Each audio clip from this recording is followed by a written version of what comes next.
and sorry, but I don't think it's that because there's a lot of like feed problems with YouTube the last couple of days. I think it's something on there. What they're doing is they passed that new thing, or they're talking about that new thing with the internet stuff. So they're probably trying to breach all their servers. Yeah. All right. Well, we're back on YouTube. I'm gonna tweet it out. There were some YouTube problems. We are live now. There we go. We'll tweet it out. That is that's, I don't know, man. That shit that nowadays, like, it's just kind of making me paranoid. Well, I mean, if you're not paranoid, you're not paying attention. It's right. Crazy out there. All right. Well, we're going to people are saying much better. It's back. Okay. Come on back. Is the Rumble one back on? Are we back on Rumble too? Let me check real quick. This one is expired. People are saying much better. Okay, yep, we're back on all of them. All right. YouTube, everything else. Got to rebuild the likes again. YouTube was doing that shit on purpose, says RGZ Mac. I'm not, guys, here. I'm going to say this. You can call me a bitch. You can call me a cuck. You can call me whatever. Corey, chat, everyone else. Let's just be, I guess, really good to our overlords on YouTube at the moment. Okay? Let's go ahead and everybody hit the like button again. We're only, I'm not really worried about the goal. I mean, we're only $80 away from that. That'll be fine. But hit like and sub. There we go. Copy, paste. Grinch Girl says, not everything is a conspiracy. Sean Raz says, can't find the prior segment from today. I just got rid of it. Here's my thing. And Corey, you can tell me if I'm being a little too sensitive here. That's totally fine because I'm willing to bet that I am. When it starts buffering and YouTube starts doing weird fucky shit with especially with the topic we were just talking about, I just play. We've already got a strike. I play it better safe than sorry. Yeah, I think that's fine. And especially because you can put the backups on Rumble. So if anybody wants to watch, it's still there. It's not like you're taking it down. That episode is still up on Rumble. And shit, I might re-upload it to YouTube from Rumble later today. So who knows? All right. Let's continue on with the show. Where were we? Oh, yeah. Thank God. I was just setting up a news story. So we were kind of in the middle of something anyway. Give Me Tip says, tried doing 2 super chats and it won't let me send them. Try now because you're probably sending to the old stream. Yeah, you're either sending it to the old stream or I'll tell you this. If you use any curse words on super chats, they do not send them. That's another thing to remember. If you put any curse words, when did YouTube get so cracked downy? Like, I feel like it's worse than it used to be. Yeah, it is. Tex Fartson says Aaron is afraid of YouTube. Muttering Jay was right. Hey, if they're saying I'm afraid of YouTube, you're goddamn right. I'm afraid of YouTube. I make my living on here. Yes, I mean, we've never been the guys to go like we're rebels fighting against this and that. We've always said, look, you got to play within the parameters of the service that you broadcast on. That's one of the shitty things about being on another platform. That's all. All right. So, wow, it said video unavailable. Then I had to refresh. Yeah, we're back now, guys. Go ahead and come on back to the show. And not to like give any credence to your conspiracy views, but the buffering issue has solved itself, it seems. Yeah. I mean, my KBS connection and everything else is the same as it was before. The Zoom connection is the same. Like I said, the Zoom connection, I would, if it was on your end or my end, like I would have heard it. Yeah. Well, look, man, if deleting that video, to me, something was about to happen. That's what it takes. If that's what it takes, good. To me, something was about to happen. And, I can't remember who it was. If it was Balls Deep or someone else just said, you know what? Don't even talk about that particular topic anymore. And I'm like, well, Killer Hive says YouTube's algorithm is one of the robots that Asimov warned us about in the short stories. T. Gulag says, test it out. Play that Veritas video again. No. I don't even know the video you're talking about. We should probably no. I don't even what is Veritas? I don't know what Veritas. I don't even in Vino. I don't Veritas? even know what that is. I'm not I'm not really sure. They've never played it on my MSNBC. You know, it'd be funny if this was like YouTube's way of not having to ban as many people. Like if you're smart, you know that's the warning. And then you're like, oh, it's buffering. All right, I got it, YouTube. Like it's almost like the eye that's about to burn you up is starting to glow. And you're like, oh, shit, that means they're about to fire. Here you go. Bing, bing, bing, bing, bing. All right, restart. And they're like, there's a good boy. There's a good boy. Oh. That's been happening on YouTube for a couple days on a few different channels I watch, says RGZ. Put your collar back on or you don't get to be on YouTube. Pretty much, man.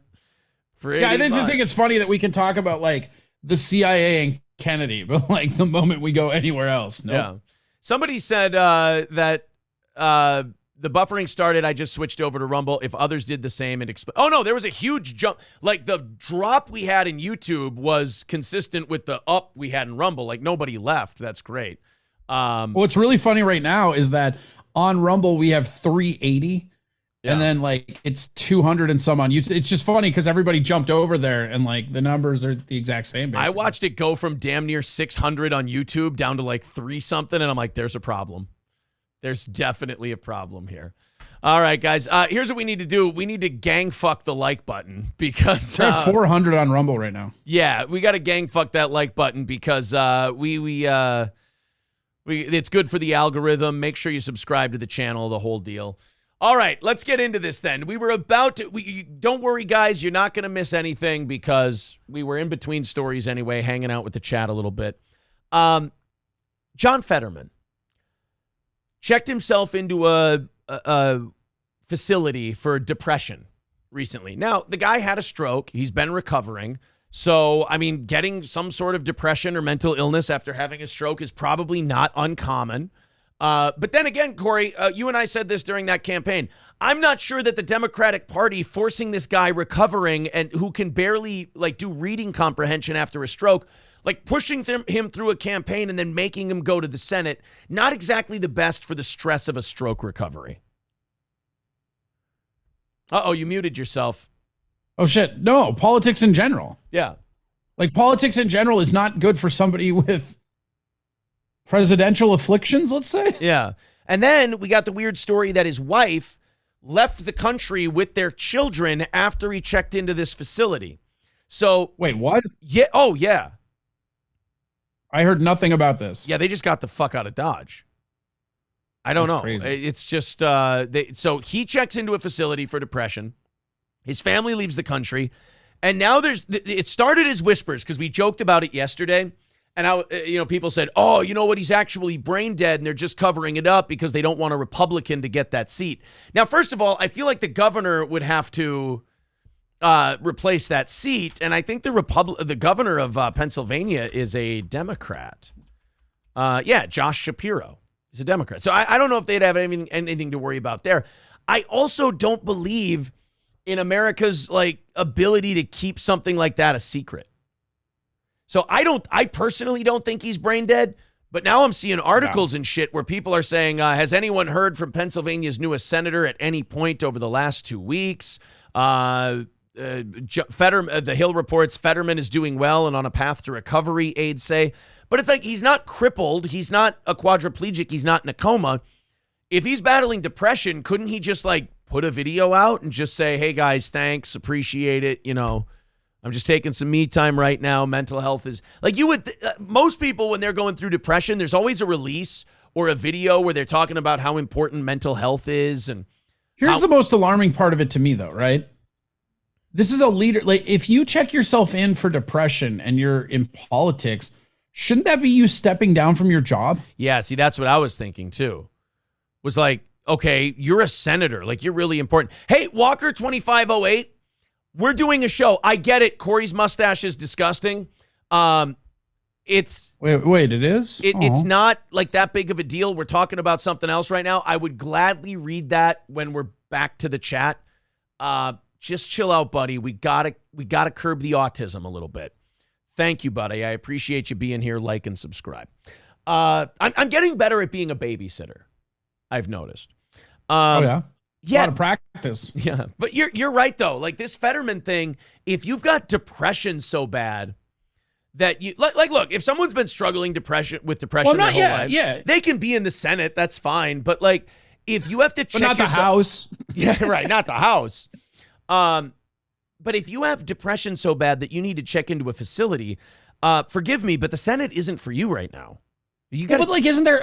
Correct me if I'm wrong. Isn't there a thing in politics where you step down if you're quote unquote not fit for duty? Isn't that a thing? Yeah. Or am I just completely like memory holing and misremembering that, because you're a public servant at the point where you're checking yourself into a facility, especially for a mental like illness, not belittling it or anything, but you know, if you're checking yourself into something because mentally you're not there and you're depressed and it's draining and you're scared for what that might be ramification wise, that should be you stepping down from public office. Right. You would think, but like Front Porch Conservative said the true Pennsylvania's governor is a Democrat, but I think there's a law that says if the seat is vacant before a certain date this year, it means a special election. Oh, and don't the Democrats have like a 51-49, but like Sinema and Manchin are thinking of bailing? So if they lose Fetterman, if they lose Fetterman, dude, let's say they lose Fetterman and the Republicans end up taking that seat. If I'm the Republican Party, which gross, I get it. But like, if I'm the Republican Party, I'm calling Joe Manchin and I'm doing, Joe, any bill, anything you want. What can we get for you? You're in West Virginia anyway. You support coal mining. You're not a Democrat anymore. Come on over. Let us what you need. It's kind of the weird thing about Manchin right now, right? Is that in a lot of weird ways, he gained the most power with this midterm election. Right. Because he's the guy that has no qualms about crossing the aisle when he wants to, because his constituent base are still Republicans. Like, they'll vote for a Democrat, but they're still Republicans. Him and Sinema. Didn't Sinema leave the Democratic Party? Like, she's in the middle Sinema now. and Manchin were like, but Sinema left already where Manchin didn't. That makes him the kingmaker because he can single-handedly, as long as the Republicans are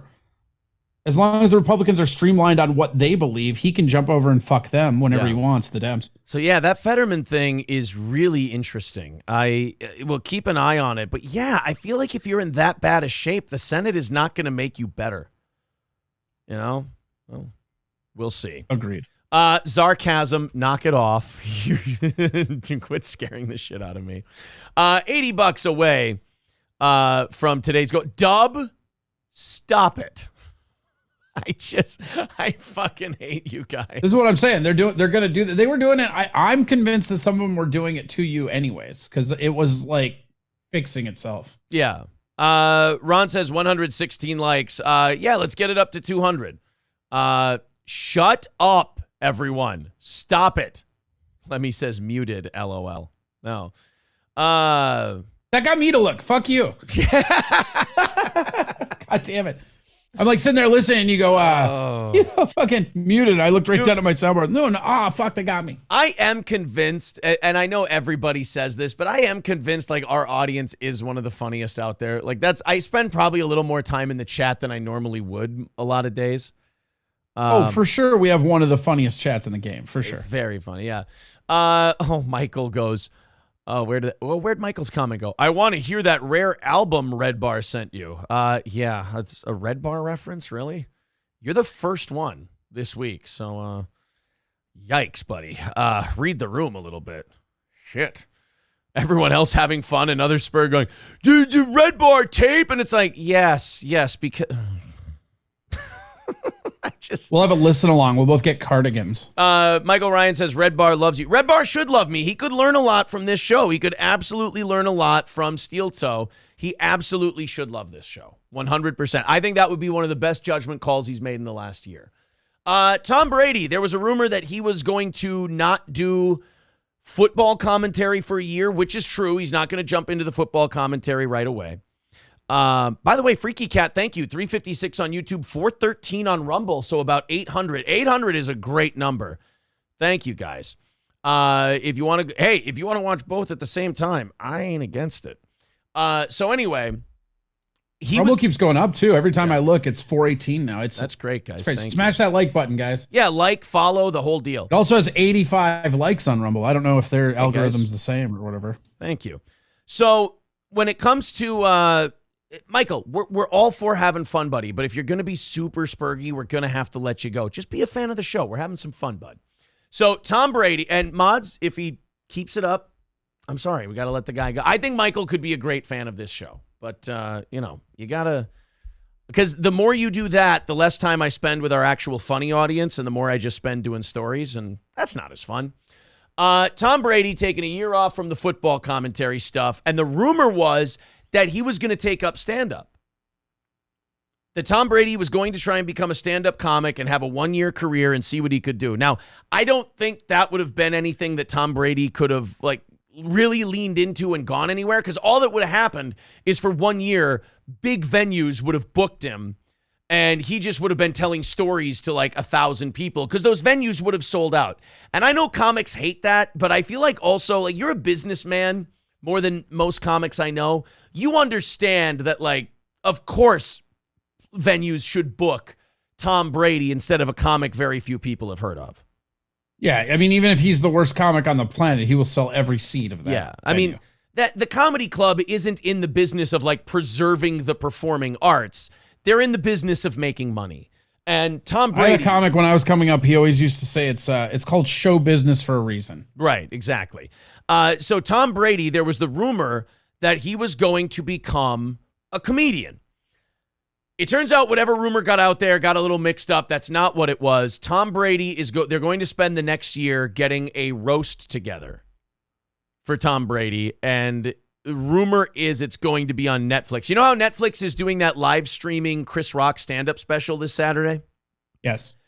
They kind of want to do that same thing. Their next big presentation, they want to be a Tom Brady roast for Netflix. And you know what? How the fuck are you going to roast that guy? Like that guy, like I'm not at all a New England Patriot fan, and I have begrudgingly had to just admit that he's the GOAT, and there's nothing that guy does wrong, and I objectively want to hate him, and I just can't. Like, the dude took less money when he could. Like, he never really did anything. It was crazy. Yeah, I think with the Tom Brady thing, if they do the roast, the roast thing was really good in, like, the late 2000s, like around 2009, 2010. The problem is all Comedy Central started doing was booking a shitload of people who didn't know the person and just try to make the most, like, disgusting, like, sex jokes you can make about the guy. Like, it just started, like, they just got to so many where the people didn't know them. The people weren't friends with them. It was just people going up there to shit on a guy for no reason. And I don't know about you, but I think the whole roast thing jumped the shark about 10 years ago. And I think roasts are hack now. Right, exactly. But now, if you get like a bunch of guys who used to play with Brady or a bunch of celebrities who know Tom Brady, I think what you do then is you have comics write for those people. And like you have the people tell you, well, this is what I want to joke. I want to bust Tom's balls about. And then you have a comedian write jokes for that. They were having like Amy Schumer and shit go up there and roast people that she didn't know. And she would just say like dirty sex shit because that's her gimmick. And it was like, well, what do I give a shit about what Amy Schumer has to say about like Pamela Anderson or Chevy Chase or anything else? Yeah, Matthew Jenkins says the Chevy Chase roast started that. Yeah, there were a couple that were really good. Like Bob Saget's roast was really good because they brought on a bunch of people that know Bob Saget. And they told Bob Saget stories and they made fun of him. Well, a lot of his friends are comics. That's the thing, is a lot of Tom's friends, like it's not about Tom being like unable to be roasted. It's that people like him and they're going to fill the dais with like what? You think Gronk is going to get a killer burn on Tom Brady? Dude, Willie McGinnis is going to fucking kill it, that roast. Teddy Bruschi. Bill Belichick? Do you think Bill Belichick is going to kill in that roast? Oh, God, would that be awful. Yeah, Teddy Bruschi's going to do a great job. I just wore my sweatpants and he really came to play, and that's a high-level roast over there. I can't really do anything. Yeah, you know what? Michael B's right. Peyton Manning would kill. Maybe. Peyton Manning and Aaron Rodgers could probably do a decent job. I mean, if you're going to do that, you might as well get Eli there too and just have Peyton and Eli both roast him, right? Well, yeah, I mean, Eli especially, the only guy not only to beat him once in the Super Bowl, but twice. Beat him twice. And to ruin his perfect season. And ruined his perfect season, for sure. So yeah, the Tom Brady thing, he's going to take a year off. He's going to do the roast. I'm sure they'll pay him a fucking fortune to do it. Although that can't motivate you well, that's a stupid thing to say. Yeah, they'll bring the corpse of Aaron Hernandez. Yeah. Oh, yeah, Aaron Hernandez's hanging corpse could be part of it. That could be kind of fun. So anyway, they're going to do that. Should be a lot of fun. Gin, everybody. I really thought I was going to have a lot more on a Tom Brady roast than I did. Scott Richards. See, this is what I'm talking about. This is how it's going to be for the actual roast, too. It'll be 3 comics in, and everybody will be like, yeah, I don't know. Here. You know what it'll be? It'll be 3 defeated comics like, yeah, we thought we had more. You know what? Let's watch some Tom Brady highlights. Yeah, it's exactly what it's going to be. It's just going to be people going, Yeah, this roast is going to be awesome. This is going to be great. 2 roasters in. The third guy goes, guys, I think I'm just going to tap out. I got nothing else to talk about with Tom Brady. It'll be 4 jokes of how he left Gazelle to lose with Tampa Bay, and then they'll just all sit around and shrug at each other. Yeah, and then it would be funny if the roast just turned into, like, it just naturally the comics went, God, you really were really fucking good at football. I mean, yeah, and he seemed like a really nice guy. They all just start telling stories about his career. They're like, yeah, when you came back against Atlanta, man, everybody wrote you off. That was amazing. And the whole audience is like, I thought this was supposed to be funny. And I'm like, look at this man. What is exciting, charismatic, or funny about him? He's a block of granite who's really good at football. Do you think they get Giselle to be there?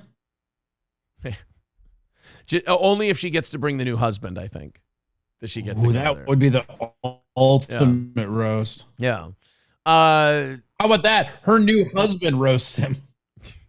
Tom, but just as he's about to roast him, Tom Brady goes up to him and goes, "Thank you, dear God, thank you. This is all I want. I'm out. I'm out of the Giselle Bundchen business. I appreciate you, sir." Let's move on. The other guy's just like, do you see how hot she is? Thank you. Yes, no, thank you. So it just becomes a mutual admiration society. Let's move on to something else a little more relevant in sports, and that is a high school girls basketball game ending in a giant fucking court-filled brawl. This happens a little bit. This happens a little bit more than it used to. Just fighting in school in general. It's like the fear of getting in trouble has been completely eliminated in the last 18 years since I was in high school. Just check it, like the viral videos of how many students are hitting their teachers. Yeah, like fuck hitting. Like I would get thrown through a fucking window if I laid a hand on a teacher when I went to school. Well, think about it. When we were in school, you were afraid to hit another kid inside the school. That's what I'm saying. Could you imagine what happened if you hit a fucking teacher? Oh my God. No, I can't. That's just it. I can't even imagine what would happen. Kyle says, Aaron, will you please do Jiminy Glick roasting Tom Brady? All right, real quick. Then we'll, just because we're at the beginning of this story. Hello, Tom. It's wonderful to see you. I was wondering, do you remember when you played the Falcons and you were in the Super Bowl, the big game? Do you remember you were losing by a lot? Whatever happened with that? We ended up coming back and winning the game. Oh, that's lovely. Because I remember watching, and I put a lot of money on you just completely blowing it. And oh boy, did you. Almost the entire game, you were losing by an incredible amount of points. Like, just keep repeating that he just was getting fucked up the entire time. And he's like, no, I won. And just Jiminy didn't finish the game. There you go, Kyle. You forced me into a Jiminy Glick impression. You've made Michael upset. There. Eric Nagel says, teachers telling your parents was actually a threat. I think a lot of the problem is like, and I noticed this when I was growing up, so many more parents are now taking their demonic child side rather than the school side. Like they're like, oh, what did you? I feel like that happened when we were kids too, though. Like the really shitty kids, their parents would be taking their kids' side. All right, let's just be honest. Kids who had single moms. Fair. Although your mom doesn't seem like the type to get your back. She wasn't. No. You guys are Italian, though, too. Like, Italians, even if your kid was in the place where they did something wrong, they'd hit you with a book. Wooden spoon, and yes. Wooden spoon, yeah. See, that's... Yeah, Italians with books in their house. My mom and my grandma had like drawers of wooden spoons. These ones are for cooking, and these ones are for spankings. Yeah. I'm sorry to insinuate that Italians have any book in their home other than a cookbook. And the Bible. Don't you dare. Oh, I'm sorry. You know what? You're right. God, I'm being really disrespectful to Italians almost accidentally today. Almost. Accidentally. Yeah, just rein it in. Almost. Yeah, I got to, Yeah, no, getting slapped by relatives and stuff like Italians will lay hands on their family members. Like, that's a thing. Italian. And it's like, it's funny because me and my sister probably got it the least of anybody in our family. Like generationally that went down. But like, my grandpa apparently, and maybe some of the older listeners can like vouch for this. My grandpa said like when he went to school, teachers used to throw erasers at kids and they would like hit their hands with yardsticks and shit, like all kinds of weird shit. Damn. I think with school now, it's just like there's so many, like they've skipped, you're right, they've skipped hitting other kids in school. Like you always had to do that outside of school. Because you didn't want to get in trouble. You would like have a problem with somebody and you'd be like, fucking meet me outside, at 3 whatever. and you'd go around the corner where nobody could see, and that's where you would fist fight. Now it's like they're like, oh no, fuck this, I'm gonna punch this teacher. Yeah, they've skipped over fighting the kids in the school, and now they're just beating the shit out of teachers. Well, this was a basketball game in Morris, Oklahoma, a girls' basketball game where I didn't even think that you could get enough people to attend a girls' basketball game to have a battle royale. But, probably just in Oklahoma. Yeah, another thing that's passed me by as time has gone on. Let's check this one out. This is from K whatever. This is News 4 in Oklahoma. Let's check this out. Parents, fans. Startling video, a brawl on a basketball court at a girls' basketball game. Holy shit. Players, parents, fans, even the cheerleaders said to be involved. So I'm sure a couple of kids start pushing each other after a foul. One of the kids' parents runs on the court. Now everybody's all of a sudden got it. That's the weirdest thing about fights now. Like you watch World Star, not that I'm trying to stereotype, although look at this black guy. He is not happy that they're showing the video of this. He's like, oh, come on, motherfuckers. What are you doing? But like you go to like a World Star video and two guys will be fighting each other. And then all of a sudden a bunch of strangers will run in and it's like a middle school dance, except instead of dancing, they're punching. They just try to find somebody on the other side to pair up with and just start hitting. You know, it's not like Gangs of New York where you had the dead rabbits versus the natives, and we were fighting for a reason. It's just watch they come back, and it was the rabbits versus the natives on this basketball game. Yeah, exactly. They all had sharpened toes of their boots and everything. It just starts like a fight will start between two people. And everybody else who has nothing to do with the fight will just start pairing off and finding somebody to punch. It's insane. News 4's Taylor Mitchell is here to show us more of that video. Taylor, what happened? Well, Jolene, the Star Spencer High School and Tulsa Central High School girls basketball teams played. Holy Christ, this one is top heavy. Jeez, look at how far down they go. Those are at her belly button unless those pants are up to her last abdominal muscle. She's probably wearing spandex. Oh, this is one of the most oddly shaped people I've ever seen. Like from the face to where the tits are to the pants. I don't know what's going on here. I don't even want to get to the fight yet until I figure this out. Each other in the playoffs. Dude, she's built like a white baby D from Next Friday. She's white, but she's baby D in whiteface. Yeah, that's right. You laughing because you don't know baby D. This bitch know about all the bootleg snacks that are coming out.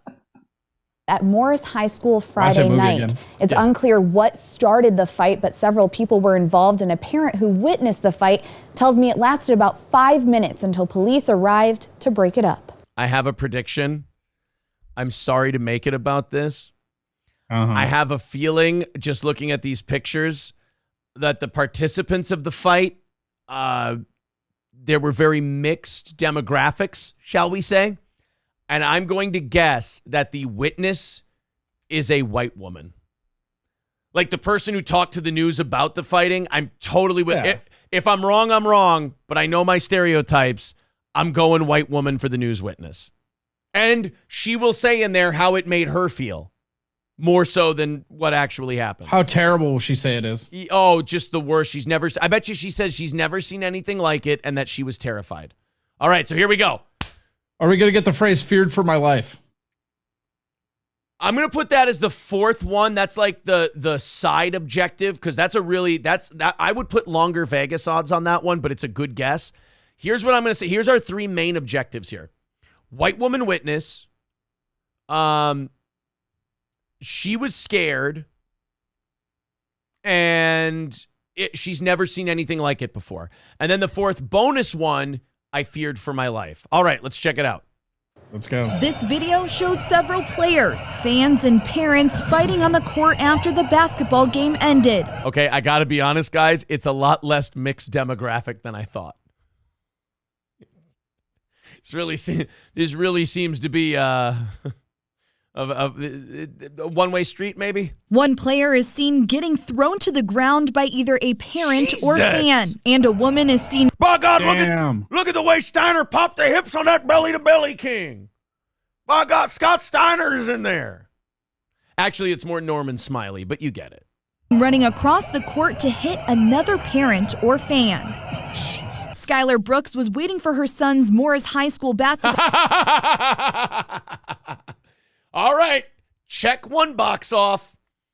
We got Skylar the white woman as our news witness. Now, what were our terms, Corey? It was scary. Yeah, I'm all in on the fear for my life. All right, scary. Never seen anything like it. Feared for my life. All right. So we've nailed it on one count. Ball game to start after the girls played. She took the video and says the fight started between two players as they were shaking hands after the game. What the fuck? Good game, sucker punch. Guys, you were almost done. You made it the whole game without punching each other. In their defense, that was the last chance to clock a bitch, right? That's true. Yeah, it's it was probably somebody that got like a rough foul like quarter one. They're like, man, when this game's over, I'm gonna fucking hit that bitch. I'm gonna tag you back.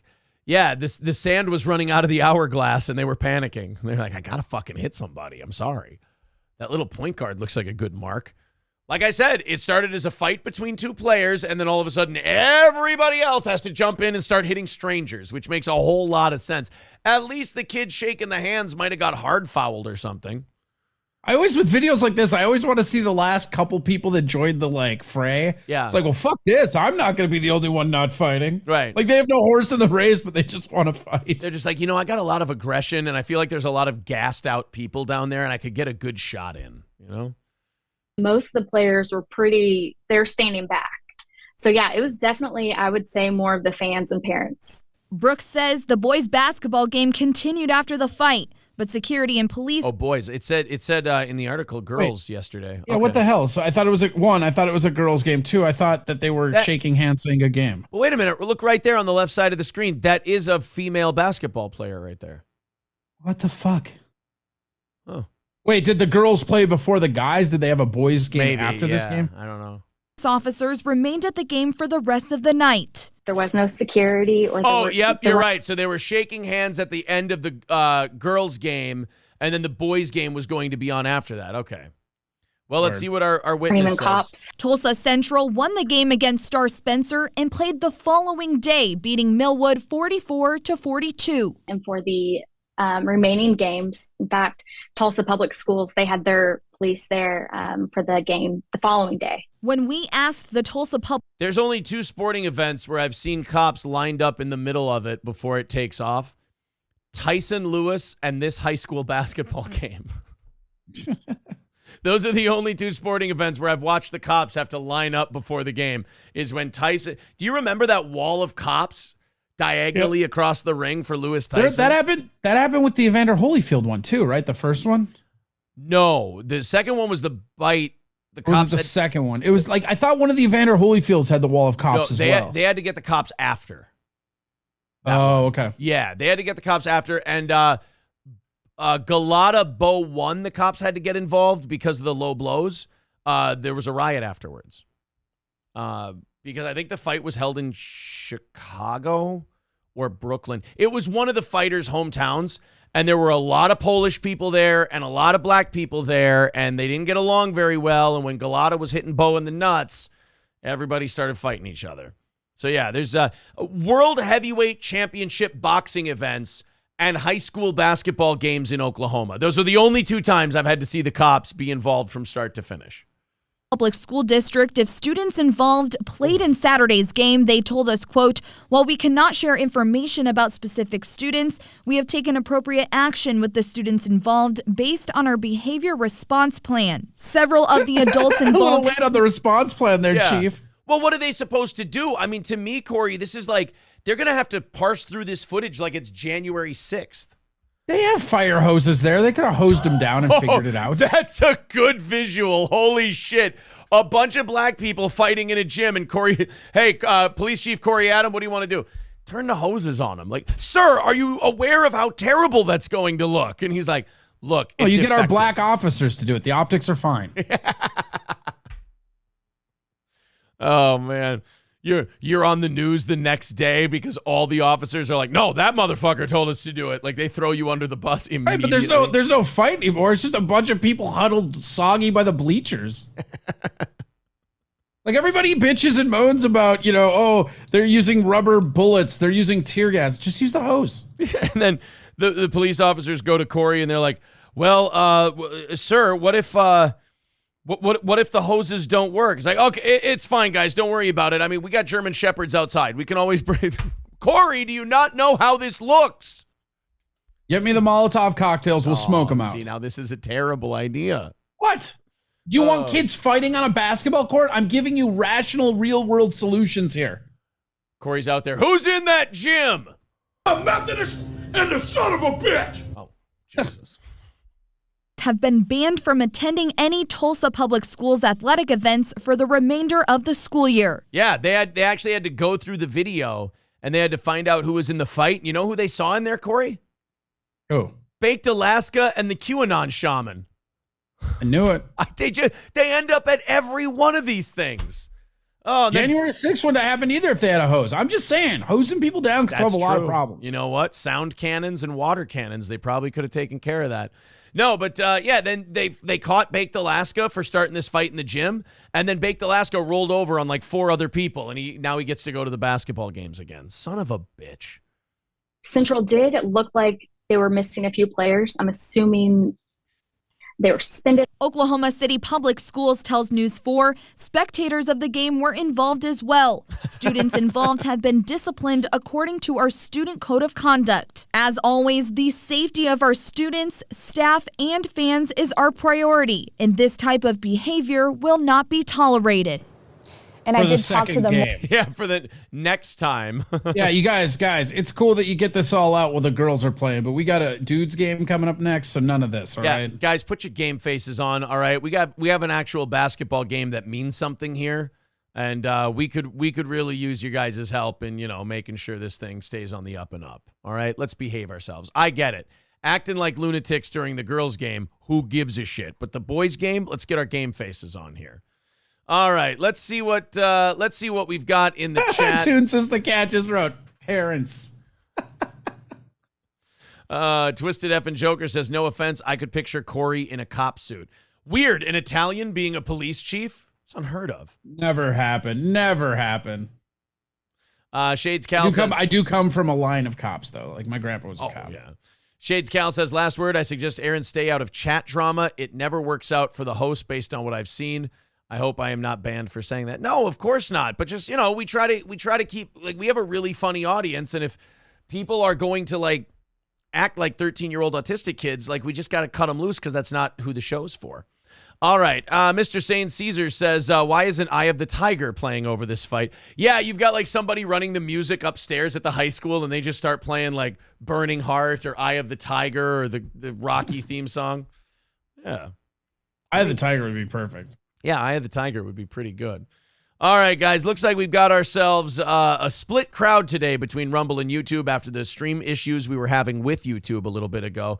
$80 away from today's goal. If we knock it out, we'll do a half hour of overtime. Go ahead if you feel like chipping in. There's the Streamlabs and PayPal links in the chat. Super chats and memberships count as well. I'm going to go start my car. You go ahead and start your car. I'm going to open up the 7 o'clock hour stories. By the way, wonderful evening show last night, guys. The prize show was great. Make sure you're hitting the like button if you're on YouTube or Rumble. Make sure you're subscribing to the channel. That helps us a ton. That the algorithm, as they say. Left-handed says rare Twitcher over here. All right, it's so it looks like Joe Rogan just got we're not ready for that by story Patrick yet. Mahomes' wife because on the podcast. Shh, there we go. We got a Too Lazy to Try video coming up. We got Pat. The internet makes for such strange bedfellows. It just makes for such weird like beefs and feuds to happen.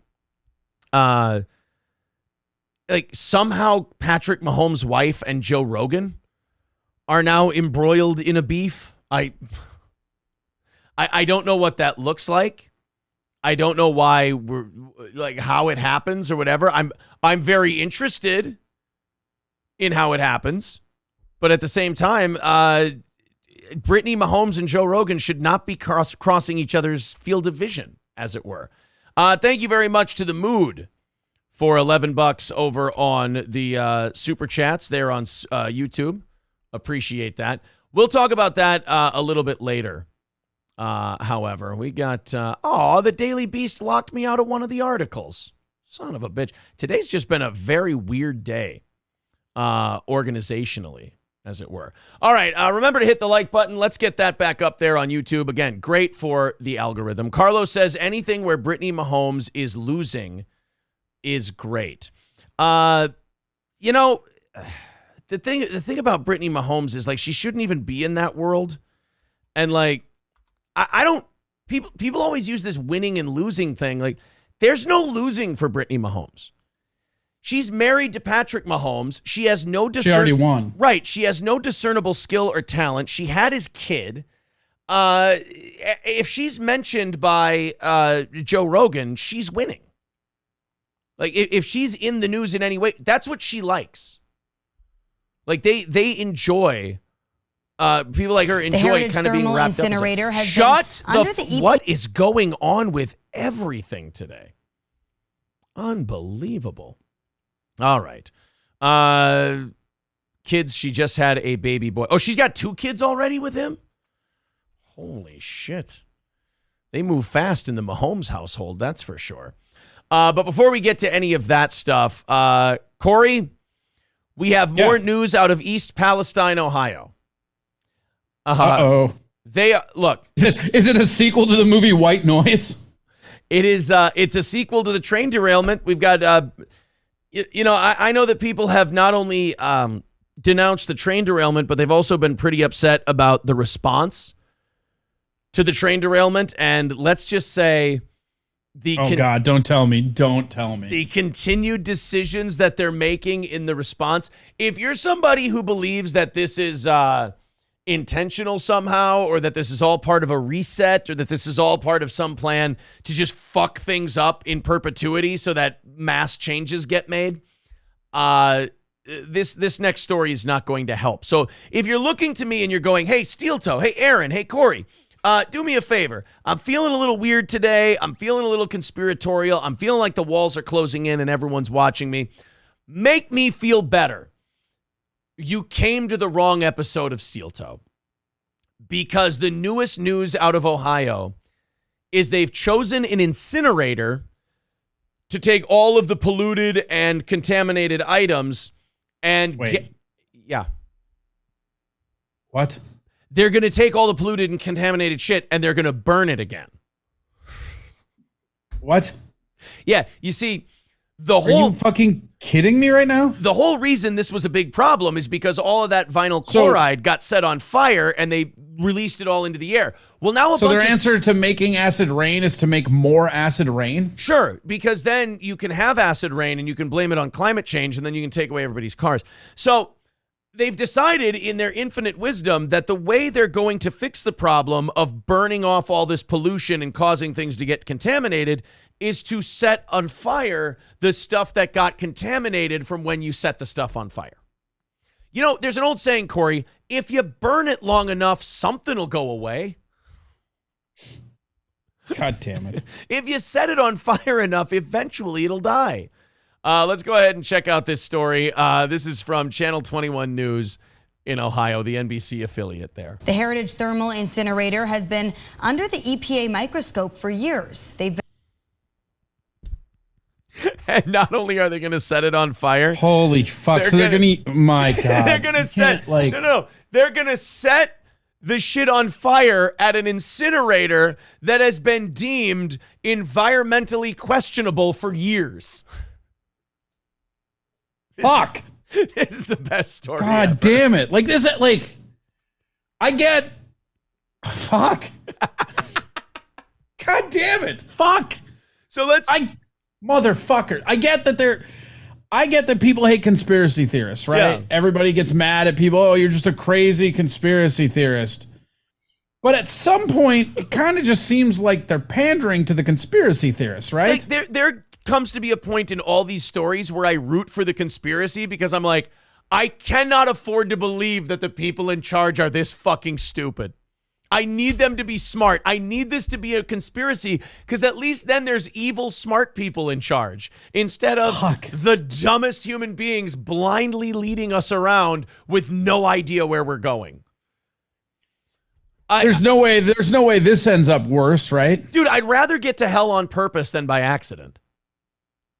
You mean there's somebody, I can't get over this shit. There's somebody in charge who is looking at the data going, hey, we really fucked up by burning all that shit. We should probably just burn some more shit. That not only that, they're like, all right, we need to pick an incinerator. And you got to think Ohio, there's a bunch of trash and shit. There's a ton of incinerators out there. And they go, all right, which incinerator are we picking? Let's pick the one that's like the most environmentally unstable. That should be fine. Fuck. Let's walk through the timeline of this. All right. Train derails carrying vinyl chloride in Ohio, threatening to contaminate the water, the soil, everything. So the response to this, the knee-jerk response to this immediately is, well, let's just set all the shit on fire, for not realizing that vinyl chloride, when released into the air, creates a terrible airborne pollutant that is harmful to people's health. And then when people ask... Stop it. Yeah. Stop it. Okay. Fuck. Sorry. Okay. So then that stuff starts showing up in the water supply, and then people's chickens and pets start dying and getting sick. And then they start asking the professionals, hey, how far does this contamination stretch? And they're like, Jesus Christ. Is Ashton Kutcher there? Am I being punked? Like, what the fuck is this? Well, we're not really sure how far the pollution goes. We're going to look into it, but here's a bunch of people drinking a glass of water. By the way, don't throw anything into that. Like, if you order water in East Palestine, you're just allowed to have it straight. You can't throw any, like, there is no ice cubes, because the moment you throw the cubes in the water, you get to see the oil silhouettes. Yeah. So none of that. So wait, so we can come home now? Yeah, you guys can come home. So it's totally safe? We didn't say that. We just said you could come home. We're not really sure. I got to admit, we're in over our skis on this one. Well, what are we going to do with all this contaminated shit from when you burned the poison? Oh, we got a great idea. We're going to get rid of all that contaminated shit from us burning the poison. Why? What are you going to do? We're going to burn it. Wait, what? No, but why are you burning it again? We figure this time if we set it on fire, it'll go away. I mean, I don't agree with you, but I mean, hopefully at least you're picking an incinerator that, you know, can do a good job. Oh, yeah, we found a really good one. What is it?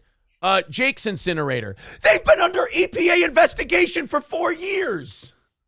Guys, I feel like you aren't trusting the plan. Guys, hey, East Palestine, I'm starting to feel I don't have your full confidence in this matter.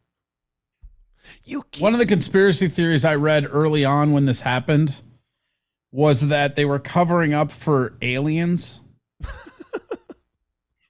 Okay. And man, if they're getting an incinerator to put even more bullshit up in the clouds, you will never see that again. Also, shout out to SCSU's Finest for becoming a Yeehaw member. Oh, thank you, buddy. Appreciate that. I think that puts us 60 away for today. There's a lot of crazy people out there, but there's people that were showing the smoke ring and they're like, aliens are coming and this and that. I, for the record, do not believe that, but it's super funny to listen to these people go on about it. But it's with all the like loony, weird fucking conspiracy theories that are out there. There's no way this makes it any better. Yeah, right. Exactly. Well, that's just it. Like you can say, oh, there's all these crazy conspiracy theories out there. Well, you guys did this. You made it. Like you made it so that these people could believe crazy shit. Because the truth is also insane. I'm sorry, I'll restart the story and I'll go longer than 5 seconds. The people who hate that we pause so much are going insane right now. The Heritage Thermal Incinerator has been under the EPA microscope for years. They've been ordered to comply with several mandates. So how can the community of East Liverpool and surrounding neighborhoods be sure that this toxic waste will be disposed of properly? They can't. God is dead and you're all alone. Can't. There's no help coming. That's how the people of East Palestine can start sleeping at night. Nobody's coming to help you. This is the best they could do. You're fucked. There you go. Sleep tight. In this Watchdog report, we go to Heritage Thermal with that question. The facility tasked with disposing of the East Palestine contaminants has a history of violations and has been a subject of multiple lawsuits. What the fuck? So are they the only incinerator company in the world? Like, what is happening here? Dude, they're going to put us out of business. I can't be funnier than this. I'm not that funny. No one is. No one's this funny. You're gonna give it to an incinerator. Look at the banner at the bottom. Look at the news banner at the bottom right now. Company with bad rep tasked with disposing toxins. It's. I know everybody says this, but it's an Onion story. This is hashtag not the bee. Yeah. We've seen an and they put the smoke in the shot too. They're like, by the way, show them the smoke. We've seen an increase in bullshit like this over the last few years, and I'm an expert in bullshit like this that's happening now. We brought a man to talk about the bullshit. Heritage Thermal Services, formerly known as WTI, opened in the... They had to change their name. They fucked up so many times that they had to rebrand. Corey, there's only one kind of business that rebrands, and that's the bars on Bar Rescue that are beyond saving. And this is going to be the group responsible for disposing of the toxins from the East Palestine train spill. Don't forget to get your free fucking, what's the company's name? The company WTI or something. Don't forget to get your free WI fucking water, free with every burn. Jesus. The 90s. Do you hate your town? Do you want to help us destroy it? Bring your contaminated items in to burn and turn into acid rain. And don't worry, guys, we're not going to release it into the water instead, or release it into the air. Instead, no, hey, I want you guys to know, Ohio, we have heard you. You are sick of us contaminating your water, so we are going to start contaminating your air. We heard you, Ohio.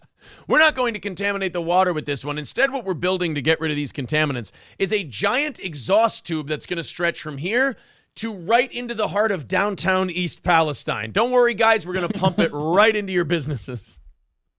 Fuck. Oh, my fucking God. Do me a favor. Hey, look at these pipes. See if you can see what I'm looking at. Is that a giant human arm-sized hole in that pipe? I mean, oh, yeah, Jesus. There's two of them in both of them. There's one in both of them. Jesus Christ. Not to mention the giant, what looks like giant propane tank. No way that's a problem, right? Faced violations of federal air quality laws. In 2007, the company paid a $750,000 settlement. In 2007. You hired somebody to voice this over, right? This is not real. I found this story. It is 100% real. This is who's going to be getting rid of the contaminants in East Palestine, Ohio. I'm just glad you went back to the old radio station and let somebody do a voiceover for you. This shit keeps getting worse. You got people at the city council meeting this week, and they're just going, you can just tell us all you want us to move. Like, if you want us to... seriously, like, are you, like, can we just leave? Yeah. Like, here's the real question. How many people do you think have left already? Oh, God. Because I guarantee you that number is way too low. I hope it's in the hundreds, right? Because I don't know how many people I hope it's in the thousands. Fuck that town. I just don't know how many people live there. Fair. But I hope it's at least in the hundreds. All right. I still think it's funny that like 5 of the people that went through it were also in the movie about it. That's like, you can't make that up either. Hey, Corey, I'm sorry, but if you look on the screen right now, does this I'm not looking. Does this not look like it's about to, it's set up like a timeline where like we're going to get you're a lot not getting me this time. Here. No. Here we go. I can only God damn it. Here we go. Yes. Of federal air quality laws. In 2007, the company paid a $750,000 settlement over chemical emission claims. So even when they weren't burning toxic shit from a train spill, they were still releasing horrible chemicals into the air. So this community has been poisoned for decades. In 2015, the U.S. EPA reported the facility released dangerous toxins 195 times into the air over the course of 4 years prior. Oh, it's not 200. That's fine. They didn't read it the right way, though, Corey. EPA reports deadly cancer-causing toxins released 195 times over 4 years. So this is just 95 then, right? Or 96? Yes, this is 196. And how are they going to, the entire narrative that you see from a lot of people on the other side of the aisle is that, Trump stripped down the EPA and they deserve that. Like this is 2007 and 2015, guys. Yeah, this is Bush and Obama, guys. Exposing those nearby to chemicals that can cause cancer, miscarriages, and early death, citing operating errors and mechanical failures. Another lawsuit still pending is from 2020 regarding concerns over burning hazardous waste from the U.S. military. Good. Fucking good. You know what? Fine. Good. I always fucking hated Ohio. I hate the government more. We're done. Fine. Whatever. 3 years ago, they were releasing bad shit into the air from military waste. So chemical emissions. Yep. Cancer-causing toxins. Yep. And military waste. I first off, the military waste, I think we all see why they got that job, right? Yeah. I think we see. But this company is now going to burn stuff to get rid of toxins? Yeah. Yeah. It seems like they're better at releasing toxins than burning them. Why does America hate East Palestine so much? I don't know. Why does God hate it? Organization Save Our County says they're worried that a company with a checkered past is disposing of chemicals in an already vulnerable place. And we have one of the highest cancer rates in this country. Oh, good. This place I bet this whole train wreck and toxin thing is going to help, guys. Oh no.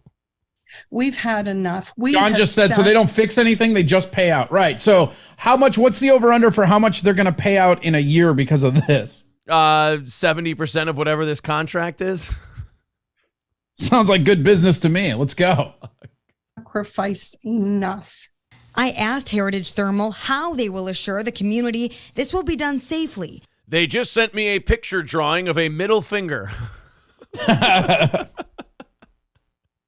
I want to hear their rationale. I want to hear them make us feel good about them being picked to dispose of the toxins.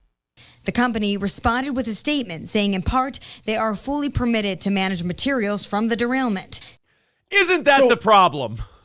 Yeah, but like, at what point does it become, somebody already wrote, at what point does it become cheaper to move the entire town? Right. Just pick it up like Ultron did in Avengers 2. Just pick it up. Yeah, well, like so like where I'm from in Hibbing, they actually moved the entire town of Hibbing because of the taconite mine. Okay. And I don't know, like there's pictures of them in like, I don't know, fucking like 40s or 30s. I don't know when it was, but they have all the buildings on like wood and they're dragging them with fucking horses and shit like miles down the road. And I just like, with all the equipment we have today, and I don't really know much about East Ohio, but I don't think it's a necessarily dense population wise. Yeah. Wouldn't it be cheaper and safer for the people to just move the town? Because they already have that one town where, is that in Virginia where they have or is that Michigan where they have the coal fire that's underground that they can't stop? Oh, no, I haven't heard about that. There's a town, and I forget if it's Ohio or Virginia, but they had a like mine collapse or whatever, and it's still burning, and they had to evacuate the people, and there's still like 5 to 6 people that still live in the town or whatever. Shit. Centralia, Pennsylvania. Pennsylvania, yeah, it could be Pennsylvania. But it's just, I wonder if this is like, because rather than, and call me crazy, but rather than bringing in the people who have a huge record of fucking up dealing with toxins, maybe you just spend a little bit less and move the entire fucking town. Like just make East Palestine our Chernobyl. Yeah, well, I mean, they did it before. Like I said, that Pennsylvania thing, and that's something you can look into. Like they moved the entire town out of there. Some people stayed, obviously people can stay if they want to sit there and get cancer, but yeah. And now going forward, it's like Biden's approving this, Buttigieg is approving this. And then next thing you know, it's going to be all Trump's fault, right? Right. Yeah. It's like the meme of sticking the stick in the spokes and then falling down. It's literally, this is the like embodiment of that meme. Like what have they done? Yeah. Damn you, Trump.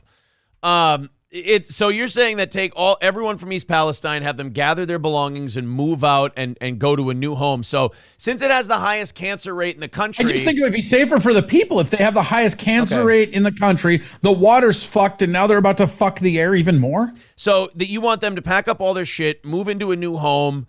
I got to think of a catchy name for it. How about Trail of Tumors? How about I Stand with Ukraine? Yeah. Senator Sherrod Brown says there are preventative measures to water down toxins that are trucked to the facility. So, Trail of acid tears? Yeah, trail of acid tears. So you're going to take them to the facility that's supposed to dispose of the toxins, but you're going to water down the toxins first. Just say you have no faith in this company being able to handle this. Oh my. So you mix water in with the toxins so that they breathe in the vapors? the liquid that's struck out, the chemicals are much, much, much diluted with water. Oh, that's a really scientific phrase. Thank you. That helps me feel more comfortable. Don't worry, guys. They're much, much, much diluted with water. Says the 80-year-old... Don't worry, guys. We got an incinerator coming. Things are going to get gooder any moment. Yeah, it says the 80-year-old senator who probably got a D in chemistry. It's, hey, guys, don't Who's worry. also probably connected to those companies back in 2007 when they fucked up. Oh, for sure they have to be. There's no... otherwise, again, this is just they're fucking up accidentally. At least with what you're talking about, it's intentional and people are getting rich off it. Good Christ. Oh, man. And then you add to the fact that there's a movie that basically outlines this whole thing in the same town. Yeah. This is like the wreck of the Titan and the Titanic. Just something that laid it out all in advance. Like the fucking Ohio of Tonka incident is what this fucking is. This is... I mean, if you don't laugh, you're going to cry at this one. They are just really trying hard This is like, I'm impressed. This is one of the most insane things I've ever seen our government do. Yeah, it is. It's remarkably bad. And all the while, like, this is the other thing about that shit too, is all the while, Biden still hasn't been there. Biden went to fucking Ukraine before he went to Ohio. Trump showed up like Biden is trying to get people to send American money to help Ukrainians, like their job, their social security, all that stuff. Trump went with his own money and gave out water to this toxic wasteland. Yeah. And then they're all going to blame everybody else if he ends up like, because he's already up in the numbers. Let's say Trump wins this next election. They're all going to blame some bullshit rather than like, you can't not do your job and then get mad when somebody's doing it better. Right. Like, you know, this is all going to be, because I remember that, what is her name? Joy Behar or whatever the fuck Joy it is. Behar, the View yeah. chick. Yeah. She was blaming the people of Ohio for this. Yeah. She said like this, you people get what you deserve for voting the way you vote. And it's like, that's right. But those people were getting what they deserved when Obama was in office. Tell it to my tumor, Joy. Tell it to my tumor. By the way, over 800 people watching the show at a time today, and that's after one of our streams shit out. So thank you guys very, very much. If you're on YouTube, hit the like button, hit the thumbs up on Rumble, subscribe to both services, and share the show. We're only $60 away from today's goal, so that should be pretty decent to hit. Thank you guys very, very much. You want to do the Sean Hannity vape thing? We did bring it up earlier. Yes, I always want to make fun of what a pussy Sean Hannity is. We always, because I guarantee you that vape wasn't even weed. What a fucking pussy! Right? He was probably he was probably vaping. Like, that's the thing that I think is the funniest about that clip. And you know, spoiler alert for people that haven't seen it. But I was thinking about this the last time we watched it, because that's how I would act if somebody walks in and I was smoking weed out of a vaporizer. Like if I was on TV and you get in trouble. But I guarantee you that was just tobacco. Right. It was just. There's no way. There's no way he's cool enough to do actual drugs. Right. By the way, where are we at likewise before we play this Hannity? 190, I think I 190? saw. All right. 194 on there, and then we're at 96. All right. We also are holding strong at like 350-ish on Rumble, which is crazy. Thank you, guys. It's been a very good, and we're at about 500 on YouTube. It's a great day today, especially seeing as we had to restart the fucking stream. Thank you, guys. What was really cool when the restart happened, and this is awesome for our listeners, is, you know, you were doing your spurgery numbers about YouTube, but it was so crazy because the exact numbers we dropped on YouTube just went over. You could watch the listeners going over to Rumble because it was being glitchy. Thank you guys very, very much. All right. We have the Sean Hannity vape thing. Again, like, this is a little kid stopping doing something that he's not even doing wrong. Like, Sean Hannity has this this is what happens when you peddle bullshit for a living and you don't actually believe in it, is you end up having to, like, pretend you're a lot squeaky cleaner than you are. Like, who gives a shit if Sean Hannity's vaping? It's not a big deal. But he has to throw it aside and pretend it isn't happening because he doesn't want his, nursing home audience to think that he would smoke or vape the drugs. And now are my grandsons vaping the drugs like Sean Hannity is? I don't know. This is like Tucker could get caught vaping. These goddamn kids are vaping the drugs. Yeah, like Tucker could get caught vaping and be like, oh, sorry about that. A little unprofessional. Anyway, he'd probably just start blowing smoke rings. Yeah, he'd probably he'd just blow a big cloud and he'd go. They told me we had 2 minutes for the commercial break, not a 201 minute 30. in likes. Yeah, thank you, guys. Yeah, Tucker would just go, they told me I had more time. This is on them, not me. Welcome back, guys. But here's Hannity getting caught vaping.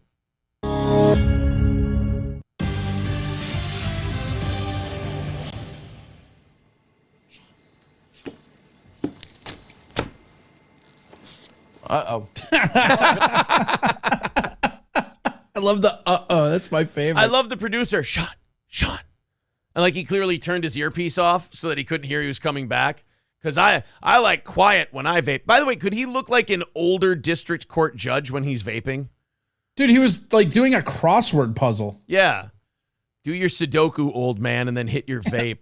Let's see, 13 across. All right, sounds good.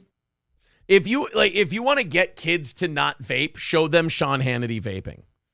And they'll be like, this is how not cool this is? Fuck. I got to quit. That's why I have to tell myself it's tobacco, because if that was weed, I can never smoke weed again. Right. Like maybe we could use Sean Hannity for that. Like the last years of his life, we could just use him as like a pharmaceutical guinea pig to like get kids to stop doing shit because it'll be so uncool when Hannity does it. Like, hey, Sean, we've got an opioid crisis. You mind shooting this heroin before we go on the air or while we're on the air tonight? He's like, all right, I guess. Here you go. I just like up. My favorite part is the like who cares? Nobody cares. Yeah, you're the only one who thinks this is an like, even his fucking fan base doesn't give a shit. No, not at all. I love the Now our villain of the day, Adam Schiff, Eric Swalwell, because despite Swalwell's ties to suspected Chinese intelligence... This part is the sickest sociopathic part to me, is that he's vaping and not giving a shit and whatever, and then as soon as Hannity's producer gets in his ear, he goes right into fucking huckster mode. Like as soon as the guy goes, Sean, he goes from like guy just chilling and vaping to, this Eric Swalwell and this Adam Schiff guy, they don't like Trump and we like Trump here. And it's like, oh my God, Sean, just stop. Like that's why. I just love the though. Like he literally just jumped like a kid who got caught smoking at his parents' house. Right, like Sean Hannity just got caught with a Playboy by his mom, and he's like, "Oh, I didn't know." I was like, "Dude, you know how you definitely get caught doing something is when you act like you just got caught doing something." There you go. Left-handed says it's such a persona. That's exactly what it is, and I think that's why people like Tucker more than they like Hannity, is because at least Tucker kind of seems a little more authentic, whereas Hannity just seems like a total, like, manipulative piece of shit. Well, he's just not, that's not who he is. Right? It's not. And you see it in all this stuff he does. But just the like panicked part. Yeah. By the way, I can see you guys on the Rumble chat. It's just that I can't do both at once. I'm really sorry. It's just, I think the best part is somebody said, say something funny and find out. $60 away from today's goal. If you feel like chipping in, there you go. Never mind. Fuck me. We're 55 away. Robert with $5 says, play the Mike Francesa hiding his ice cream video. Oh, God, if we go into rabbit holes like that. Yeah, Mike Francesa pulled a Sean Hannity where he got caught eating ice cream. I don't think I've ever seen that one. And he would always get caught like drinking Diet Coke or drinking ice cream. Drinking ice cream. He would do a radio show, but it was simulcast on television. And he would go and like he would get, okay, this is fucking creepy. So I just said that and I just typed in YouTube now. The first video that shows up after our live stream in that, Mike Francesa getting trolled for over an hour. The algorithm hears you. This is just remarkable. We're going to bring in an incinerator. This is why I turned the mics off after the show, or I'd get all kinds of weird shit. Are you taping like paper over your webcam yet? Yeah, I mean, I'm almost at Gary levels at this point. So Mike Francesa used to take his radio show, and he used to put it would simulcast on television, and he would during the commercial breaks he would eat snacks and he would drink Diet Coke, and anytime like he got caught coming back, he would like hide it like Hannity did his vape. I want to see if we can find the ice cream one.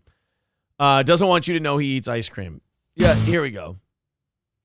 So this was his setup. So he's in the studio there, and he's got a nice big, what looks like a Baskin Robbins tub of ice cream that he's eating during his commercial break. I mean, look at him. He's got his little baseball bats and his baseball caps. He's got his little ice cream. It looks nice. Who doesn't enjoy a little bit of ice cream during a commercial break? There's nothing wrong with that. He needs a little snacky. He had a little headache. He needs a little snacky. Blood sugar's low for old Mikey. There's nothing wrong with that. So now the bumper music is playing, and much like Hannity, he doesn't have his headphones turned on or anything like that. So he doesn't know they're back from break, and everyone can see Mikey's big old ice cream. And he had an audience that would always call in and fuck with him.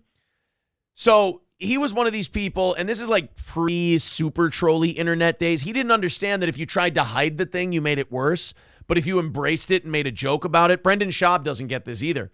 If you embrace it and make fun of it, it's why stuff with our show doesn't work, because we just go, yeah, we made fun of that like a year ago. I don't really think you can touch us on that. But anyone who tries to hide it and cover it up, then they're going to come at you harder. That's what I'm saying. And like with the Hannity thing, who cares? Right. Who cares with that you're this? vaping? Who cares? Yeah. I mean, it's funny to watch like us react to it, but I'm just saying from them in their psyche, like they're like, oh God. I mean, you would think like that's how somebody would behave, like that, like the comics I know. That's how a comic would behave if they got caught with like cocaine. Right. Yeah, if Hannity got caught doing rails, brushing the desk off frantically would be understandable. He'd be, okay, oopsies, sorry. It was a vape. And like with Mike Francesa, dude, it's fucking chocolate ice cream and it looks delicious. Maybe his doctor watches and he's not supposed to have it. Yeah, his wife. Oh, is he gonna take a big bite?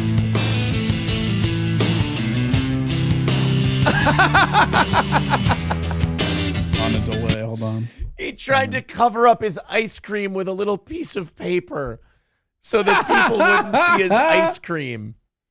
Oh, Mike, just embrace it. See, you can't just put it down on the ground?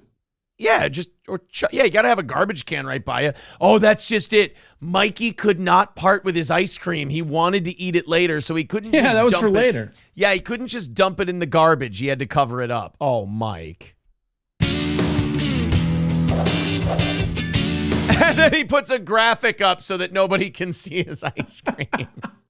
All right, quick guess. When that graphic goes away, is the ice cream still in camera shot? Fuck no. All right. He put that graphic up so he could get rid of the ice cream. Oh, look at him. He's promoting Yankee baseball on his show. What a good guy. You know you're doing coverage when you put something with the Brewers up. Yeah. Come on. It's taking him a long time. Maybe he's just power eating the ice cream. Yeah. Oh, no. You know what? He doesn't come back for the rest of this clip. He just put Yankee stuff up there. Well, you know why? Because, Corey, he wasn't hiding his ice cream. He was eating it. He was eating it. He's like, oh shit, okay, cool. Put this up. Run that bumper, and then he just power ate the ice cream. He couldn't put up the graphic and go to his producer and go, hey, could you put this in the freezer? I'd like to eat it later after the show's over. Instead, he's like, put the graphic up. It'd be great if he came back to his show and there's just chocolate all over his face. And he's like, there was nothing going on there. Uh-oh. And then there's another one where Francesa, like Opie and Anthony used to make fun of him all the time. There's one of Mike Francesa spilling Diet Coke, and there's another one of Mike Francesa falling asleep on the air.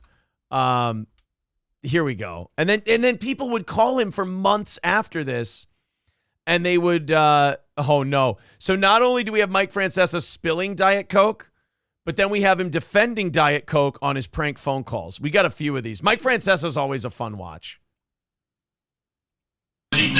Okay, so, that boy, they didn't give us any run-up on that one. All right, here we go.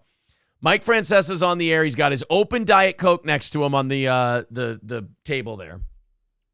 Leave now. We're going to go around the league now because I can't stay. Oh, and then it fizzed up and it started overflowing. So I can't go back to the phone. I can't. And he just plays it off like nothing happened. Again, like, forgive me, I know Mike Francesa is a broadcasting legend, but anytime that happened to me on radio, I mean, we simulcast on Twitch to a few hundred people when we were on there.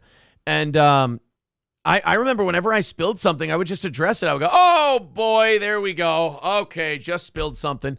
And you make a bit out of cleaning it up, and you talk about what a fucking doofus you are. Mike Francesa had way too much pride for the broadcasting business. Like, he did the worst thing you can do as a radio guy, and he took himself seriously. Instead of realizing whether we're doing sports talk, news talk, or just comedy, we're all clowns. Like, that's all this is. We're clowning. Well, you have to acknowledge it. You know, it reminds me of comics. You go watch a comic go on stage, and when they're bombing, if they don't acknowledge it, it just makes it way worse. I've seen comics pull out of bombings. I've had sets that were going bad that I was able to pull out of because you just let them know, oh, wow, this isn't going well. Right. You know? You give the audience you to laugh at. Well, because they're watching it happen. You're not going to fool the audience. The audience knows that it's not going good, you know?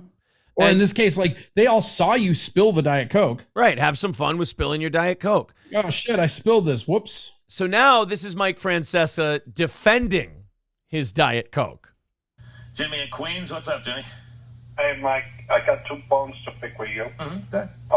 First, you know, the New England Journal of Medicine says that 1 soda a day, you'll guarantee. Don't worry about my life. Go ahead. Just worry about your own. Give me Don't worry about it.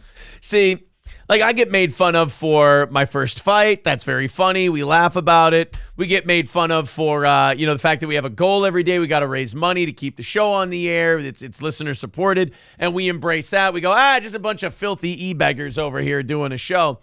And the thing about that Francesa doesn't understand is that when you do that, it completely disarms those people. And instead of those people looking like they're talking shit about you, they just look like they're jealous rage monsters. Because you're like, they are jealous rage monsters. They are jealous rage monsters. Like that, I think that's whenever we decide like we're tapping out of something or we're moving on or we're going somewhere else, the problem with people on YouTube or Twitter that hate us is that they realize they're like, oh, wait, these people don't shy away from it. They just go, yeah, that's what we're doing. You got anything else? And we go, well, no. So I can either leave you guys alone or I can become rage monsters. It's like, well, you guys, you're more than welcome to do either one. I mean, it doesn't, as you can see, doesn't stop us from doing our show. But Mike Francesa leans in and he's like, don't you talk about my life. Don't you talk about my Diet Coke. Don't you like, if somebody called in saying like your address is this or your kids are this or your wife is this or this and that, I would understand Mike Francesa go, hey, shut the fuck up. You knock it off. That's understandable. But they're busting his balls about drinking Diet Coke, for Christ's sake. Here. Like, how boring is that as, like, haters, right? Like, you're going to get mad at a dude for drinking Diet Coke? Who cares? I got a Diet Mountain Dew here. I can't get mad if people want to make Diet Mountain Dew jokes. It just doesn't work that way. That's all. I'm just proud of you for not drinking that fucking plant juice you used to drink all the time. Zevia is still good, and I just had some last week. Thank you very much. No, it's not. That shit tastes like fucking chalk. It's none of your goddamn business, Dan, and I'd appreciate it if you stayed the hell out of my personal life. Alrighty then. It's a Gen 2. You had 2. What's the second one? You're showing a bad example. Oh, okay. So I'm not the drink. So you don't want me to drink? Okay. I'm sorry if you don't want me. I didn't ask anybody else to drink the soda. If I want to drink, it's my business. Okay. See, like, if you're not an old curmudgeonly prick, you just take a giant Diet Coke swig right there while he's talking to you. You go, oh yeah, shouldn't drink Diet Coke. Duly noted. Anything else? Don in Holtzville, what's up, Don? I don't promote it. I'm not advertising it. I don't tell anybody else to drink it. I'm not telling you to drink. You know what? Call up Coca-Cola and Pepsi and talk to them about it. They're the ones putting out billions of bottles of the stuff a year. Don't worry about me setting a bad example, okay? Fuck him, Mike. What bad example? Oh, God, you're setting such a bad example with your caffeine-free Diet Coke. Well, and the guy was just fucking with him because of the Diet Coke thing. But it's like, Mike, just take a big swig and tell him to go fuck himself. That's all. So here's another Mike Francesa Diet Coke prank call. But I don't think you're going to see at all. I don't think you're going to see Jorge behind a plate. Steve in Boundbrook, what's up, Steve? Mike, how's it going, man? What's up? Hey, regarding the Jeter injury, you've got to get an MRI. He already had one. Yeah, but Mike, listen, what he's got to do, get the MRI, whether he goes on the DL or not, you got to give him some of your Diet Coke. That's the elixir, you know what I'm saying, Mike? Oh, God. Listen, lose the number, please. Anthony in River Edge, what's up? Lose the number. I love that. Telling his callers to lose the number. Yeah, how can you not have fun with that, though? Like, a guy goes, give him some of your Diet Coke, and he goes, Oh, that would be a good idea. Yeah, maybe I give him some of the Diet Coke. His torn muscle heals and he's off the DL. You know what? We'll give it a shot. That's all. Fuck it. What do we got to lose? Let's do it. That's all you got to do. Although I will say, I'm with you. I do love it when a broadcaster tells people like either fuck off, don't listen, lose my number, shit like that. Well, just a caller. It's so funny. Like, all right, thanks, caller. Lose my number. Yeah. Oh, yeah, you thought that was good? You like that? All right, fuck off. Lose my number. All right. Meanwhile, the station managers with no sense of humor are like, Mike, that's the opposite of what we're trying to do. Yeah, well, I said there's two things you don't do. Shit talk the Yankees and talk about my Diet Coke. Those are the two things I don't appreciate. $55 away from this morning's goal. Streamlabs, PayPal, Super Chats, memberships. Let's knock that out. We got 1 hour before we rattle the cans and play the music, but at $55, I'm not really worried about it. I think we'll do overtime today. And for overtime, we got to set Opie straight. Opie thinks he can. That's going to be fun. Yeah, Opie thinks he can run his mouth a little bit. No. Steel Toe is not out of the busting balls business. Steel Toe is out of the messing with mentally ill, broken people business. Whether it's people who give out our address and get us swatted, or whether it's people who talk about families and put out pictures and lie about other people. That we just kind of go, look, if teasing someone, if lightly teasing them causes them to throw a spastic fit where they go above and beyond comedy, it's like, oh, well, then that's where we're going to go out. But if you're a normal guy like Opie and you want to crack whip, I'll do the fucking dozens with Opie, because I'll give Opie a compliment. He's not a mentally ill lunatic who doesn't understand how this all works. So Opie got a little out of line, and we're gonna have to set the young man back a little bit in overtime today. $55 away from the goal. When we do that, it triggers overtime, 30 extra minutes of show. This next one, to me, just fires up the term too little, too late. The White House ordering that federal ban on TikTok from federal devices over Chinese. Oh, you mean the ban that Trump tried to put in 2016? And he was a racist? Yeah. Yeah. Oh, but now you guys, and they've had a federal ban on it for a while, or is that what's going on now? They've been talking about it. Well, the White House has ordered federal agencies to ban the popular social media platform TikTok from devices used for official government business. Experts warn that the smartphone app collects private information through invasive software. ByteDance, the company that owns TikTok, has denied claims that it passes on private information to the Chinese government. Right, because the Chinese government is totally not the major umbrella corporation that runs all the other corporations in China. That's not how it works at all. They're not a mafia. Never heard of it. You're racist. You're being a racist right now. Yeah, they're not a mafia that takes kickbacks from all these companies. I mean, that would be disgusting. Yeah. Oh, yeah. John Jamingo on Rumble. You know what? That's a great point, buddy. Thank you. You will listen to this show to laugh with us versus other shows to laugh at them. To me, it's a lot more fun just to be funny for being funny, not for being a cunt. So when it comes to the ban on on TikTok, I mean, haven't they already been gathering our information for years? Is it really is this really going to do much? I'm sorry to say. Well, and the other part too is if they're federally banning it, right?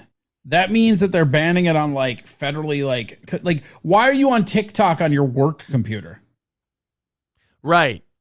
Or your work phone maybe, but it's like they're not telling you if you're a federal employee, you're not allowed to have TikTok on your personal phone. I'm pretty sure they can't do that. Yeah. Well, and also with this, deleting it on federal phones or banning it on federal phones, A, there's no way to enforce that. And B, and I mean, it's the same with China and America, it goes both ways. But in the world of espionage, we've definitely got federal employees who are sympathetic to China. For sure. And they're not the other thing though, and this is the thing that's to me is always the story when this shit comes up.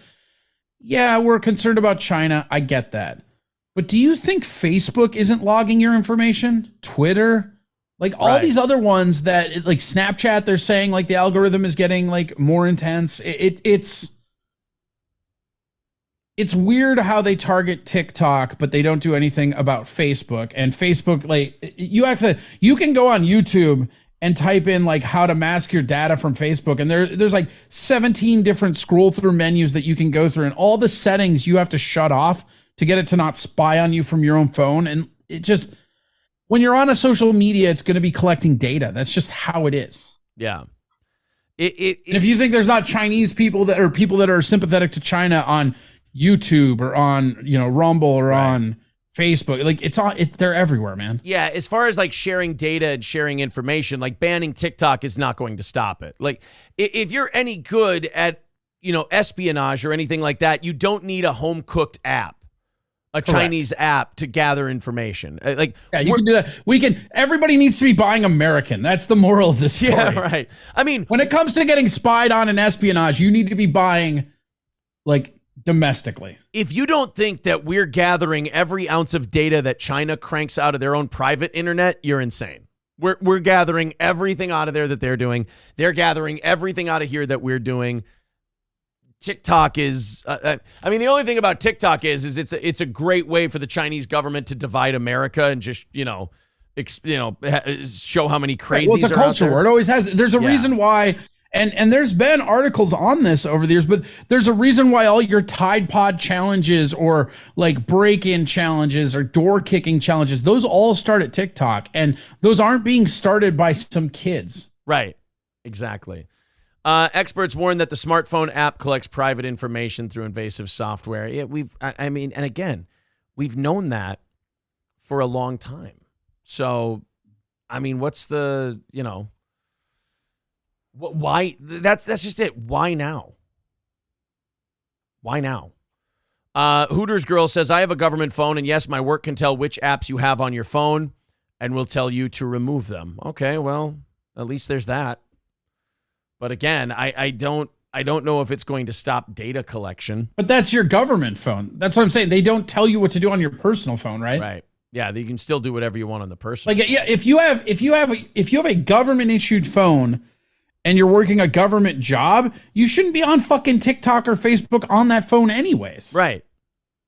Well, as far as, but yeah, like banning TikTok and China. And also, hasn't this administration is a lot cozier with China than like the last administration. Yes, ever was, Biden. So. We talked about this before Biden came in. Biden was part of this thing, and you guys can all look into it. Pine Island Partnership. The thing that's so weird, and you and I talk about this ad nauseum. The thing that's so crazy is within the last 8 years, they just started doing the quiet part out loud. None of this is conspiracy theory. None of this is conjecture. You can go look. Called Pine Island Partnership, and it was China and Google working together to give people, quote unquote, intimate access to Chinese military things, right? And then when you look on the payroll, Biden was in there, and then lo and behold, a bunch of people that he appointed to his cabinet, the defense guy, Lloyd Aaron or whatever his name is, he's on there. Ash Carter? Not Ash Carter. Aaron Lloyd, I think his name is. Oh, I thought you meant the defense secretary. No, the head guy. But it's one of those things where they're very clearly in the pockets of China. Yeah. And that, which is whatever. I mean, it sounds derogatory when you say it like that, but with the way that our lobbying is set up and the way that all this international money comes in, like everybody's in the pocket of somebody. Right. Even Trump. People want to act like, oh, Trump is in the pocket of Wall Street. Like if you think Trump's not in the pockets, he's just not in the same pockets as the politicians. That's right. all. It's just different pockets. We're going to do this this weird world where the Patrick Mahomes family, Lloyd Austin. That's what it is. Yes. Thank you. We're going to do this story where the Patrick Mahomes family is now in beef with Joe Rogan. Somehow we're going to do that in just a second. But first, Midland Armory in downtown Foley, Minnesota, or online nationwide at midlandarmory.com. Get your orders in for Midland Armory, whether it's lower receivers, handguns, rifles, shotguns. Now, the firearms you can have sent to an FFL dealer near you. You can pick them up there. Use the promo code SteelToe and save a bunch of money on your firearms order. Or you can just have optics, parts and gear, things like that sent right to your home, ordered from our knowledgeable friends, Derek and Tracy at Midland Armory in downtown Foley. I'm telling you, you go to midlandarmory.com, you got any questions, you send them to them. They're going to answer you quickly, and they're going to answer you right. They're going to steer you in the right direction at Midland Armory in downtown Foley, midlandarmory.com. All Care Towing, 320-253-5203 for our locals. That's All Care Towing, 320-253-5203 for All Care Towing of St. Cloud. And Stoney's Bar in downtown Rockville. They're going to be hosting our anniversary show Saturday, August 12th. We're all going to be there, including Gino Bisconti from Compound Media and his lovely girlfriend, Canoe, Keanu C. Thompson. They're going to be at Stoney's, but it's a great place every weekend to either watch the XFL, Corey's Battlehawks, get a Bloody Mary, live music every weekend. That's Stoney's Bar in downtown Rockville. All right. The Battlehawks are killing it, though. They're 2-0, man. They're doing pretty well. I think all come back from behind. Cause the law, baby. Who is it? It's what do you mean my Battlehawks? You're in Minnesota, bro. They're your Battlehawks, too. They're supposed to be my Battlehawks. I'm trying to remember the team that had all those Vikings on it. That was going to be my team. The Battlehawks. No, I think it's Houston or Arlington. Battlehawks have Vikings on them as well. Do they? Because when I was high-fiving them, they said, nice hat, and I was wearing my Viking hat. Oh, okay. Well, they're 2-0. They're doing a great job. Let's go into this. This is Too Lazy to Try. Obviously, we love his stuff. We think he does really good work. It can get hyperbolic at times, but like it's gay internet drama, and gay internet drama is hyperbolic because none of it really matters. It's not important. But, when there's certain people in public life that you're rooting for and not rooting for, when two of them clash, it's pro wrestling. It's just like professional wrestling. Well, I guess Joe Rogan and Shane Gillis did an episode of the Joe Rogan Experience, and they either made fun of Patrick Mahomes or I don't think they made fun of his wife. I feel like that's out of bounds for those guys. They probably didn't do that. Although she does kind of put herself out there. I feel like they did because she doesn't shut the fuck up. She doesn't. I mean, the Patrick Mahomes is so cool and likable, but everyone around him is fucking obnoxious. Like his little brother. That's how it always goes with people like that. I remember I didn't meet him I like maybe twice, and I didn't really talk to him. But I used to work at Sunset's restaurant in Wayzata, right? And Kevin Garnett would come in there every now and again. And I think I waited on him twice. And when I say I waited on him, he came in with a big bunch of people, and it was me and three other guys, right? So it's not like we're talking or anything like that. But Kevin Garnett was so just sweet and awesome. And every single person with him was a fucking cocksucker. Really? It's just kind of how it goes a lot of the times. Same with Ricky Rubio. I waited on Ricky Rubio when I was at Vecchio's. He was super cool, but everybody around him was just, they're like, the classic, like being a shitbag to your server, like waiting till you're like halfway around. Oh, could you get me more of this? I want that, and just really, really taking joy in running the people around them like peasants because they're in the entourage. And all on someone else's dime. Yeah, and like the person whose dime it was on was like, Kevin Garnett was like sweet. Like he was just a really awesome dude. Yeah. And he tipped the bill, and we got to split that, which was cool. But like everybody around him was just so fucking annoying. Tipped the bill like the tip was the value of the bill? Yes, he always tipped the bill. That's wow. Kevin Garnett's thing, or was. I don't know if he still does it. So he would take a bunch of people out, and he would run up like a $300-$400. He wasn't. I don't know if he probably did it at nightclubs with thousands of dollars too, but like at Sunset's, a dinner place, you're not going to get it up that much, unless you're getting trash. But yeah, it'd be like $300-$400, and he would tip the bill, and then we'd split it between three people. Oh, that's great. Extra $100 in your pocket. And he was so awesome. I mean, he was always like super appreciative. Like, hey, thank you. Like, it's so crazy because if you didn't know that was Kevin Garnett, he just like super humble and nice. And Ricky Rubio was the same way. He was super nice, super down to earth. But all like his brother was a prick, and like Kevin Garnett's sister is a fucking monster. She's like really the worst. Well, she went to my high school, and she's just a bitch. I'm just sitting here thinking about being a server and splitting that tip and getting $100 and I'm getting old now because I'm thinking, oh man, back then a good bottle of booze cost like 25 instead of 60. Like I'm starting to get that old feeling. Oh shit.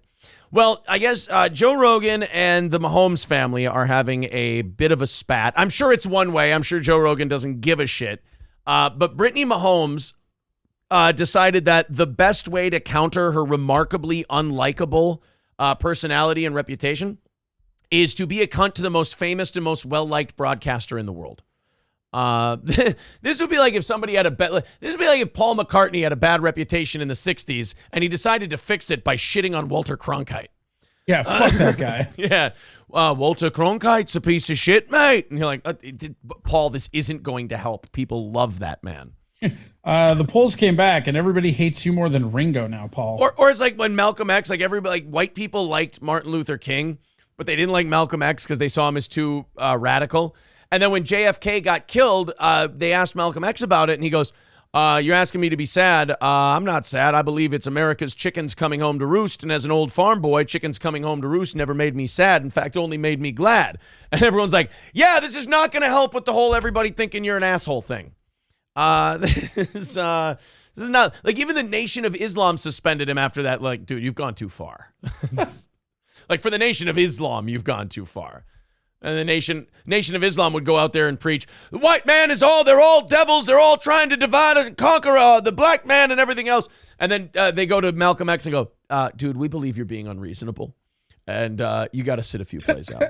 Sit down. Sit down. So here's Patrick Mahomes' wife calling out Joe Rogan and Shane Gillis. And I'm sure both of them are shaking over this.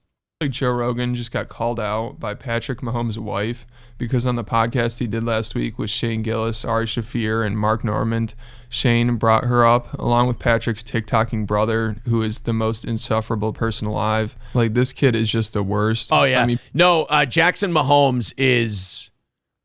Like, if they ban all of his social media account, like, we gotta find a way to get this guy to say the most, like, medical misinformation and the most heinous shit in the world, so we can just get him bounced off of all platforms.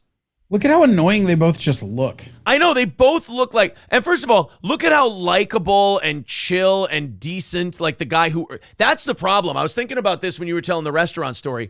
This guy earned it, so he values it. Yeah. These two are along for the ride, and they're just partying. They don't have to do 2-a-days. They don't have to do any of the workouts. They don't have to have any of the injuries. They don't have they haven't been working for this their whole life. They're just riding coattails, so they're having a gay old time. Meanwhile, this guy actually appreciates it. Here's the other thing, right? And just over under a guess, okay? How many times do you think the brother or the wife have said to somebody in a heated conversation, do you know who my husband or brother is? Oh, God. I mean, I'll set the over-under at a dozen. Sure. Okay, so let's say it's over a dozen, right? Now, let's look back at it. How many times do you think Patrick Mahomes has said to somebody, do you know who I am? Never. I think never. I don't think he thinks like that. I think he's just really happy and like he just seems like a really awesome dude. Yeah. And that's the problem is like the people that don't earn it's you know what it is? It's that fucking second generation money trope, right? Like the kid of the rich guy will always be a fucking fuck bag because he's not the one that had to work for it. Right, exactly. You know, like the old man that had to like work for it and stuff, he appreciates it because he accumulated it. The trust fund baby is just like, look at how powerful and great I am because my daddy actually had work ethic type shit. Exactly. All right, let's see where Brittany Mahomes got like. And again, these two don't know. They've never heard the term "stay out of it" either. Like anytime they get trashed publicly, they like have to dive in and like they think they're gonna get a posted W on Joe Rogan, Shane Gillis, and Ari Shaffir. If I'm Jackson Mahomes, I stay as far away from a guy with nothing to lose like Ari Shaffir like the plague. Are you kidding? But these two, like they fight back as if they've earned it. It's fucking weird. Right.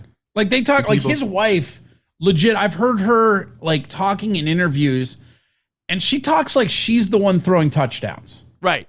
Yeah. And the brother, he's such a little douchebag. I remember when they were doing, who was the Washington, at the time, Redskins player who got shot and killed, the safety? Was it Sean Taylor? I don't know. Sean, I fucked it up. I'm really sorry. He was really good too. Not that if he was shit, I could forget his name, but he like went. But if he was shit, the shooting doesn't matter. Is what you're saying, right? Exactly. But there was a circle that was painted in Washington. Sean Taylor, I guess. Sean Taylor. Somebody okay. said it. And they had the team colors and his number painted on the grass. And this motherfucker was filming a TikTok where he was doing gay ass TikTok dances, and he was on the fucking number. on like the Sean Taylor like memorial game. It's just disrespectful. That's all. Just a douchebag. I think Patrick's wife is annoying. His brother is on a whole nother level. Yes. This kid is terrible. Like most people, I think, were rooting against the Chiefs just because of him, because they did not want to see him on the field afterwards TikToking, which is... I will say this. I like Patrick Mahomes more than I hate those two. So I did root for the Chiefs in the Super Bowl. Yeah, I don't know. I had to, like, one, it's hard to get me to root for the Eagles ever. Yeah. Like, fuck the Eagles. I know a lot of people are Eagles. Fuck the Eagles. Fuck every team in Philadelphia while I'm at it. Some of the worst fucking sports fans on the fucking planet. I would be content if every one of their teams lose every fucking game. Yeah. And then on top of that, you've got the storyline of Andy Reid going against them. It was just, I don't even understand how anybody, because I don't give a shit really about the Chiefs or the Eagles, but how could you not be rooting for Mahomes? Right. Is what we ended up seeing, unfortunately. So Shane Gillis, he's an Eagles fan, so he obviously was not happy with the Super Bowl results. And on Joe's podcast last week, he brought up Jackson and Patrick's wife, Brittany, and he started making fun of them a little bit. And then they played a video of her like screaming and flipping out after the win. And Joe made some remark about her that I guess she was not happy about.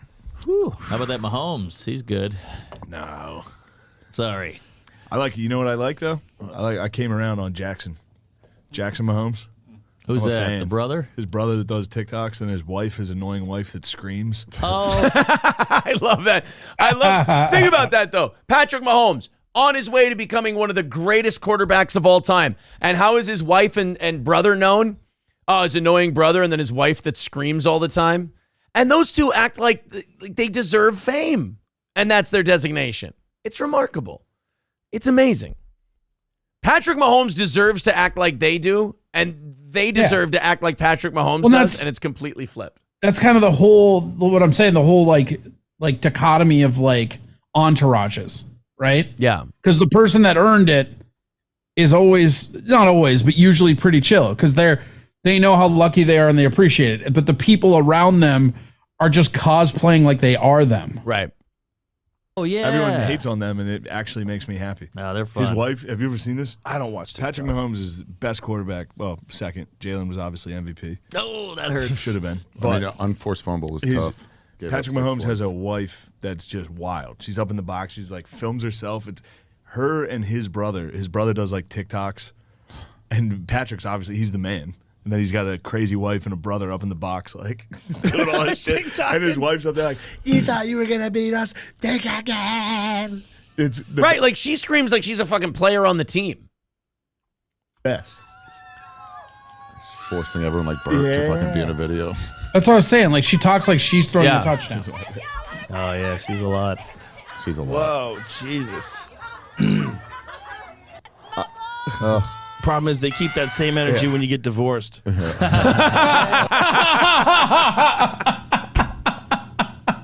That's awesome. Oh, Joe. I love how everyone else is just talking. Joe sits back like a counterpuncher and waits for his one shot. And he's like, I'm going to do word economy here and say 4 words and just knock it out of the park. Still a great comic that Joe Rogan. Yeah, that same energy. These kids are going crazy.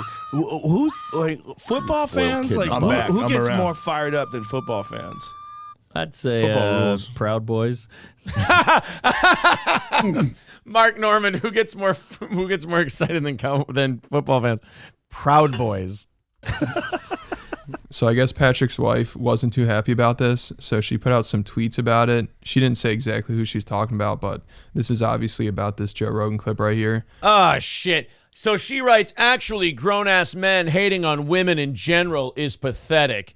You know, look, I would have 100% sympathy for Brittany Mahomes, and I would say she is right.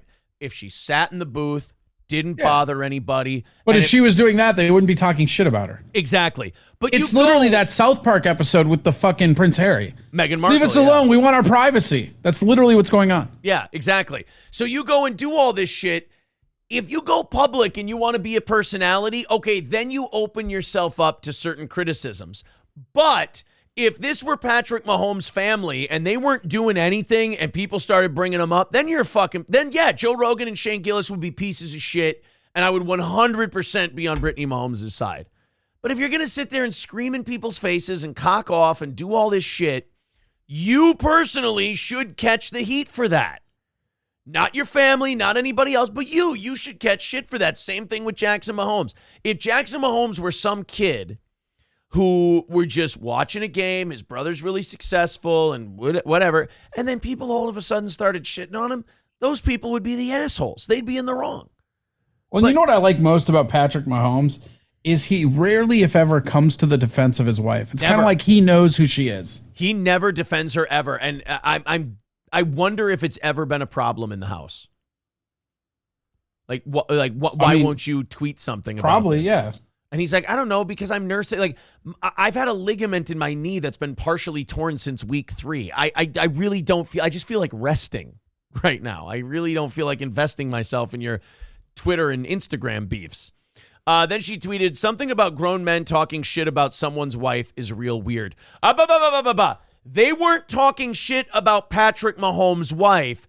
They were talking shit about the crazy bitch on Instagram. Right. That's a big difference. Like, there were a lot of people who, somebody caught a bunch of shit online last year. Is it Matt Stafford's wife who had cancer?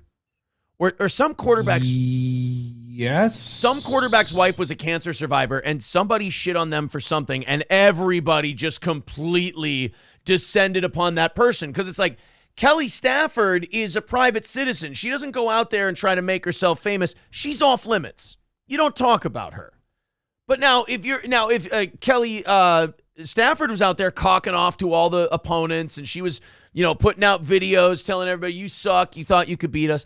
Well, now you've entered the arena, as it were. Have you seen the video of him and his wife at that basketball game where he's like, no more bitch face? Oh, yeah. I have seen that one. That's one of my favorites because it illustrates exactly what I'm talking about. Because she's like just being crazy, and he's like, nah. Yeah, he's like, nah, I'm gonna watch the fucking game.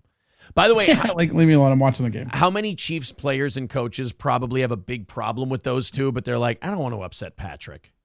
All of them, probably. All of them. Well, probably not Andy Reid, and probably not Kelsey, because she probably kisses their ass. Perhaps, yeah, that could be it. Last year at some point, Patrick Mahomes' brother, he was TikToking on the memorial for Sean Taylor. Yep. And then I also remember there's a story about him like going to a restaurant and he couldn't get a table or something, so he flipped out. Yeah. Like, this kid is just the worst. There you go, Corey. There's the do you know who my brother is thing. So there's at least one. That's what I'm saying. I guarantee you every other word out of his fucking mouth is do you know who my brother is? And with Brittany, every other word out of her mouth is do you know who my husband is? And meanwhile, Patrick Mahomes is like, holy shit, do you guys know how good Tom Brady is? And like, what's her like goal with going after Joe Rogan and Shane Gillis? Those two are not going to mention you again. They're not going to bring up your Instagrams. They're not going to bring up anything like that. So you're just like, I don't think it's a goal thing. I think she's just a narcissist, and it's like purely defense.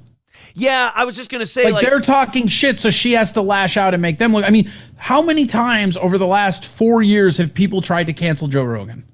Oh, God. Yeah, probably once a quarter. This is the normal behavior pattern for people who are fucking wigged out now, right? Yeah. You get mad, you go in, and like it's classic right here. I mean, like, she is the very definition of that fucking suburban liberal wine mom that we like to joke about, you know? Because it's like look at the even like actual grown ass men hating on women in general is pathetic, right? So a woman acting like an absolute lunatic can't be commented on anything but other women. Right. That's what you're saying? Exactly. Well, and there's also the narcissism, yes, but there's also the clout chasing. She wants to tweet about Rogan and Gillis, and there's a part of her that wants them to respond because then it's more eyeballs on her. So she doesn't even really give a shit about that part. Meanwhile, her husband is giving up his body and his brain so that they can have a great life, and she can't shut the fuck up for 5 seconds. But people say like Joe Rogan made the divorce joke. I'm sorry, couples like that usually end up staying together. Where one of them's really meek and mild and the other one's just an absolute lunatic, they usually end up sticking it out. Yeah. Somehow, some way. Well, and I honestly think Patrick Mahomes will probably stick it out because they have kids together. Right. I think that he wants to be the guy, he's the dad now. And the image, it's one of those things where his kids will grow up like, yeah, dad was awesome, mom was crazy. Yeah, that's what you hope for. You just go, I hope they know mom was crazy. Person ever. Yeah. And I actually think this season they probably told Jackson to take it easy a little bit with the TikToks, because I remember last year, I think it was before like every game, he was on the field TikToking. This year, he wasn't really doing it as much, except when it got to the playoffs and the Super Bowl, then I think he started going crazy with it. But I think after last year, the team must have told Patrick, like, dude, you got to tell your brother to take it easy here. Like, that would have been great if, here's the dream conversation that I want. I want Andy Reid going to like Jackson Mahomes, or going to Patrick and going, hey man, you got to have a talk with your brother about the fucking TikToks and all that shit. And Patrick's like, I don't give a shit about either one of them, Andy. You go and chew his ass out. And Andy Reid, you go do it, coach. Yes. Andy Reid puts his arm around him and leans in. He goes, listen, kid, I knew Sean Taylor. Great fucking guy. I used to play him twice a year when I coached in Philadelphia. I ever catch you doing something like that again, I'll break all your fucking arms. You understand me? All right. Now take it easy with the TikToks and have a good time at the game, kiddo. All right. Good talk. No, you missed the thing. If you do this again, I'm going to break off your fucking arms. Now, do we understand each other? Good. Now, come on, kid. Let's go get a cheeseburger. Yeah, come on, kiddo. I'll get you a cheeseburger. You can enjoy the game, huh? Yeah, we'll get your attitude a better thing. You're just a little hangry. Let's go get you a cheeseburger. Yes. And then all of a sudden, Jackson Mahomes goes to Patrick and he goes, Andy Reid yelled at me and said I can't do TikToks. And Patrick's like, did you say yes, sir? No, because if you don't say yes, sir, he might leave, and then I don't win more rings, you piece of shit. He goes, no, I didn't say yes, sir. Patrick slaps him in the face. He goes, you say yes, sir, to Coach Reid. And then all of a sudden, Patrick goes back to Coach Reid and goes, hey, he went to me and the little fucking dirty little bastard dry snitched on you. He's like, what? Andy Reid goes back to Jackson and just starts lighting him up to the rib cage. He's like, you tattling on me to your brother, you little bitch? Andy Reid starts unloading on Jackson Mahomes. Oh, I'm sorry. Thank you for indulging me there. That was just a dream scenario that I know will never play out, but I just wanted to play through it in my own head for a second. I just don't see any of that happening. Like Andy Reid's not going to really care. Like he'll just ban him from the locker room, and then he does. Like that's the thing about Andy Reid, right?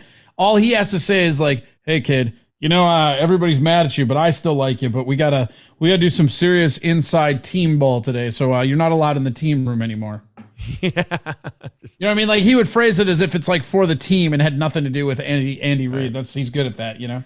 I would really love it if Jackson, if that's true and Jackson Mahomes did get a talking to, and that's why the TikToks went down this year.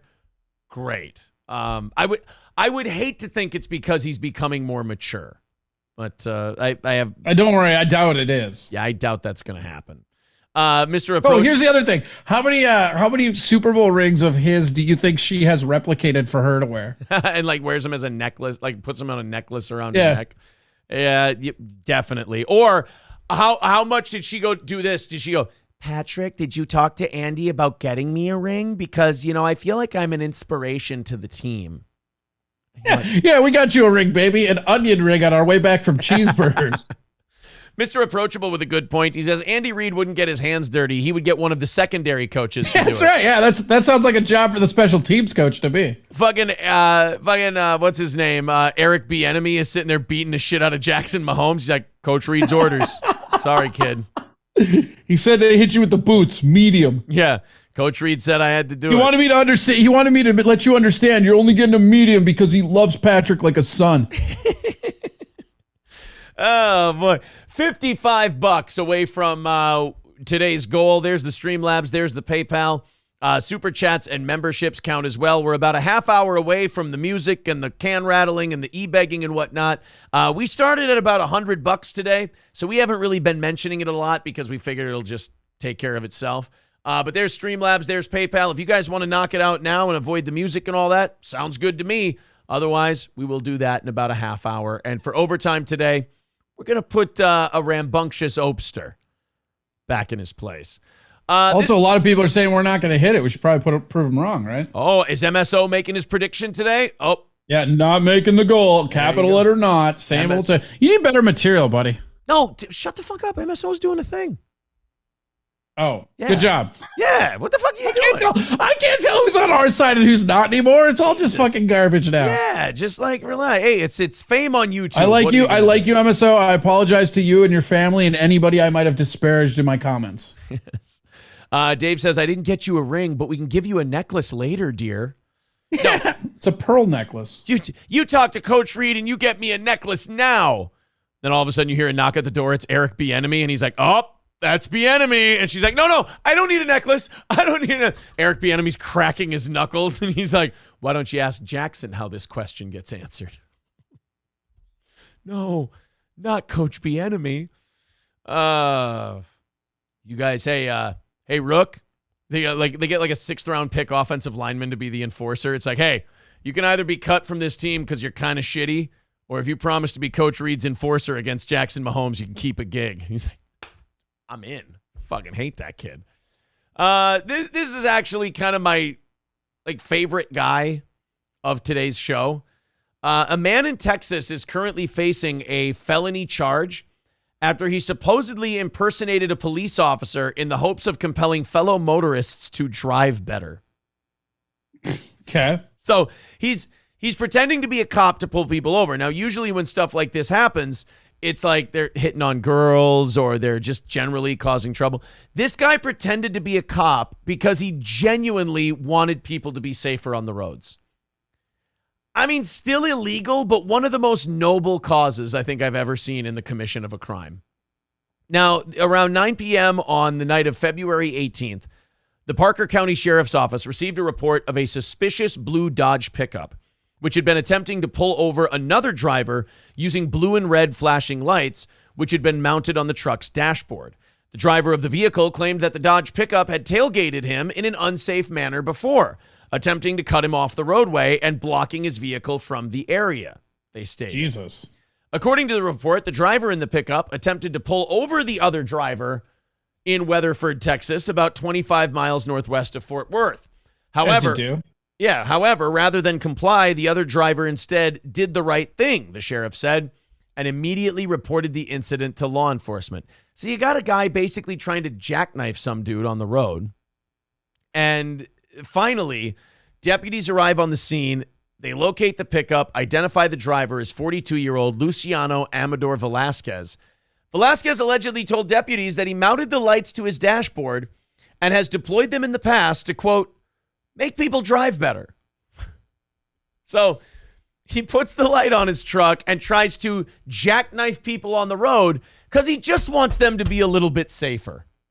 Oh, that's all. I mean, the guy's got... So you're saying he's a hero? He's a hero. If this guy would have just pulled over, the guy in the creepy blue pickup truck would have just got out of the car and said, hey, could you do me a favor? Slow it down a little bit.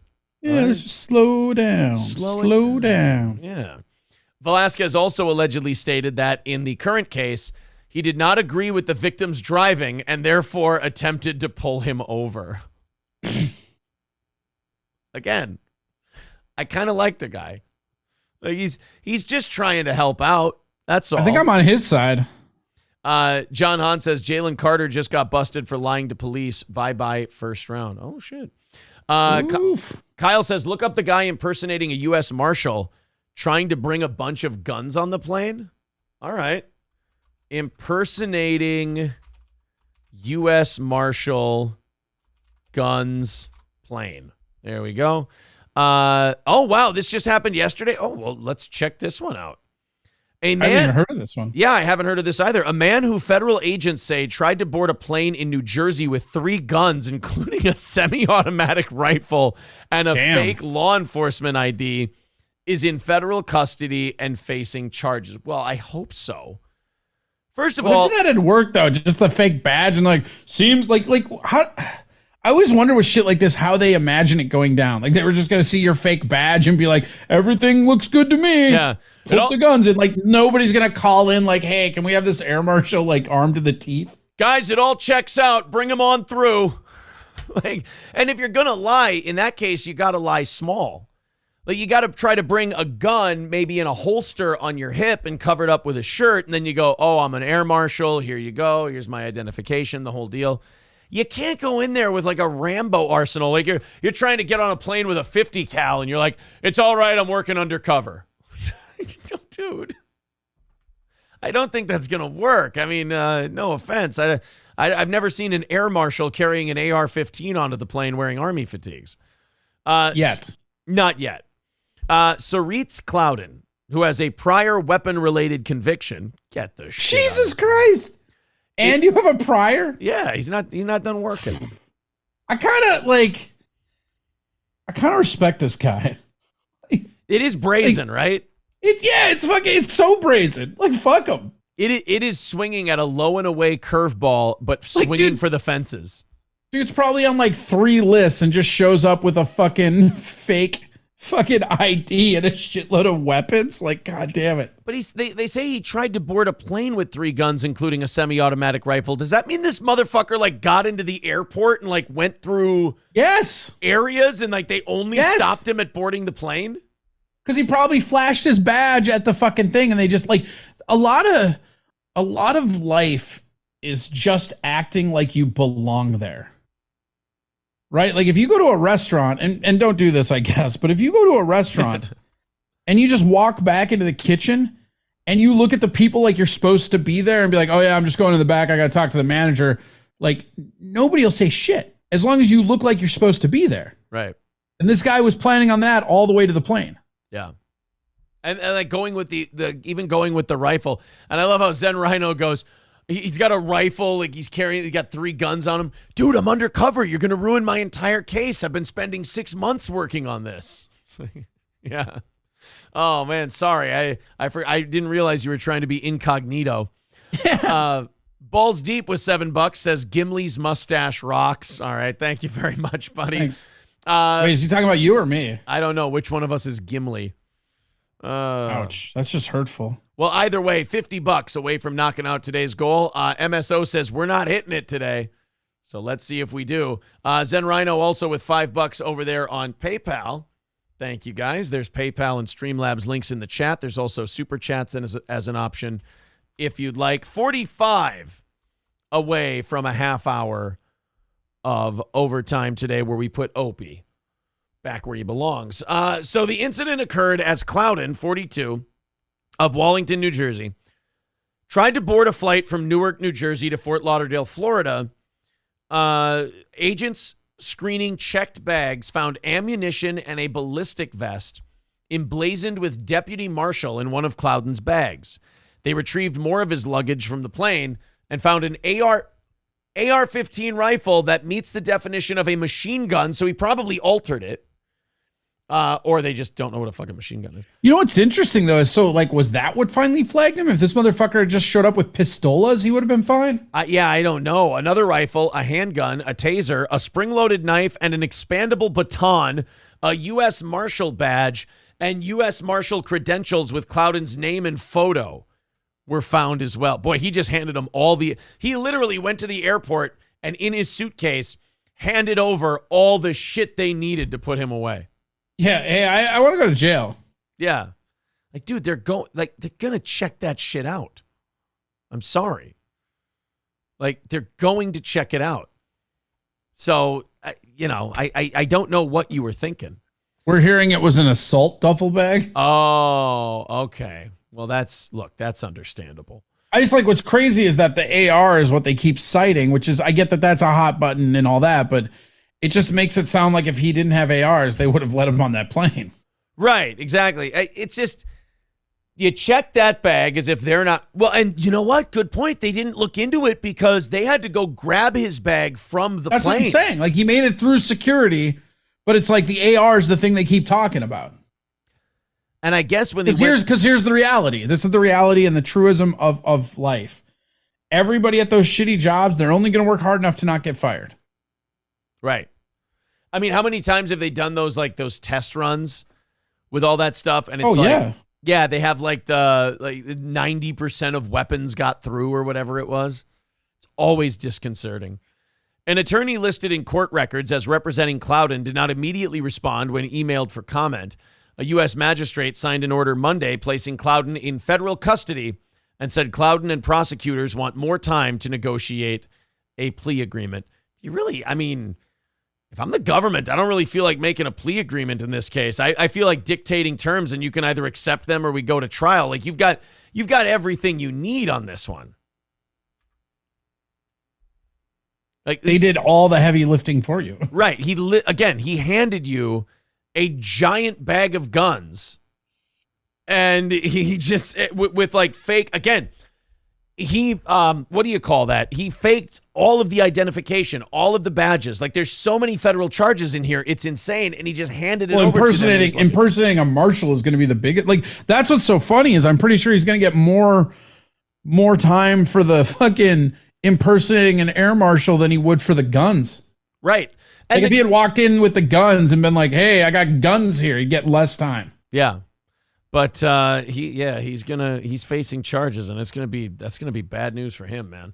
$45 away from knocking out today's goal in about 15 minutes until we play the music and rattle the cans. Impersonating a federal agent is going to be the worst. 100%. Absolutely. All right, I'm going to mute you for a second here. I'm going to open up the last of these 8 o'clock stories here. We'll get into these, and then if we hit overtime today, we're going to Opie decided to get a little bucky with Steel Toe. I don't know what these people don't understand. I'm not messing around with like mentally ill, broken people who don't understand how to do comedy. You can say what you want about Opie. He's not funny, whatever.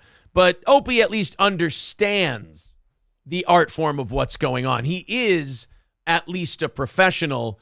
And he was like elite at one point. Yeah, he'll keep it on wax, as the kids say. I love that there's this idea that because we went, yeah, you know what, doxing kids and doing shit like that's a little over the line. I think I'm going to tap out. Oh, what are you, a fucking pussy? I guess I'm a pussy then. That's fine with me. If that makes me a pussy, go ahead. You're more than welcome. Okay. No, see, MMM says, AKA, I like my targets not to lash out at me. No, not at all. Shitting on, saying they suck, they're not any good. Totally fine. Absolutely. Going full manic depressive crazy person, that's when I have to tap out and go, look, I mean, this is a broken human being we're dealing with. We're just gonna let sleeping dogs lie, and just that kind of misery gets you in the end. So we're gonna do that for overtime today. We will see what happens. And again, if you're someone who's into that kind of stuff, I kind of worry about you too. But hey, best of luck to you and yours, huh?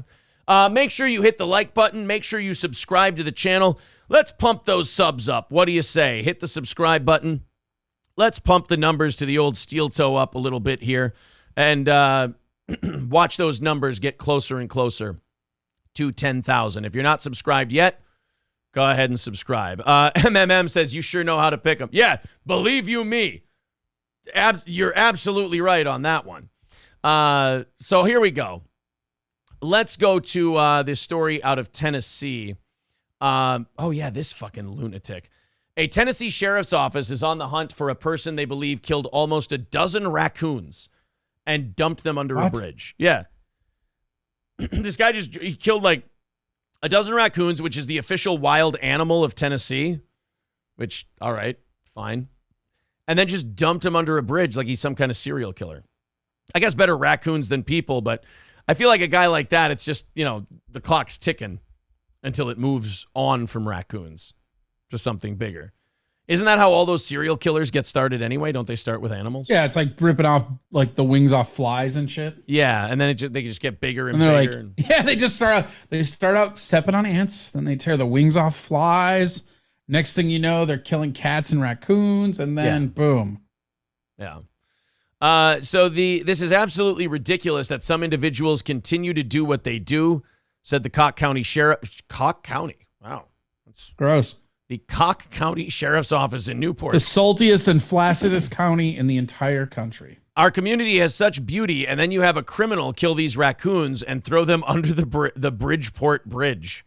The office included some gruesome photos of the scene that show 11 lifeless raccoons strewn across an asphalt lot, surrounded by trash under the bridge. The raccoon was adopted as the state's official wild animal back in 1971. The sheriff's office said it was tipped off to the scene by a resident complaint, and the office thanked those who cleaned up the area over the weekend. That's just, you got to study a guy like that. Oh, yeah, there it is. He just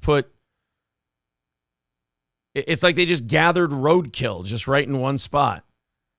And it was confirmed. He killed them all himself, too. So he kills all these raccoons, and he just dumps them right under a bridge. It's just so wasteful. You could at least save the pelts to make, like, Davy Crockett hats or something. Yeah, I mean, you didn't even use anything that you killed. You wasted a good hide, if you will. MSO is correcting me. It's actually Cacaw County. Okay. Cacaw! Yeah. Cause the law. Yeah, just Cacaw County.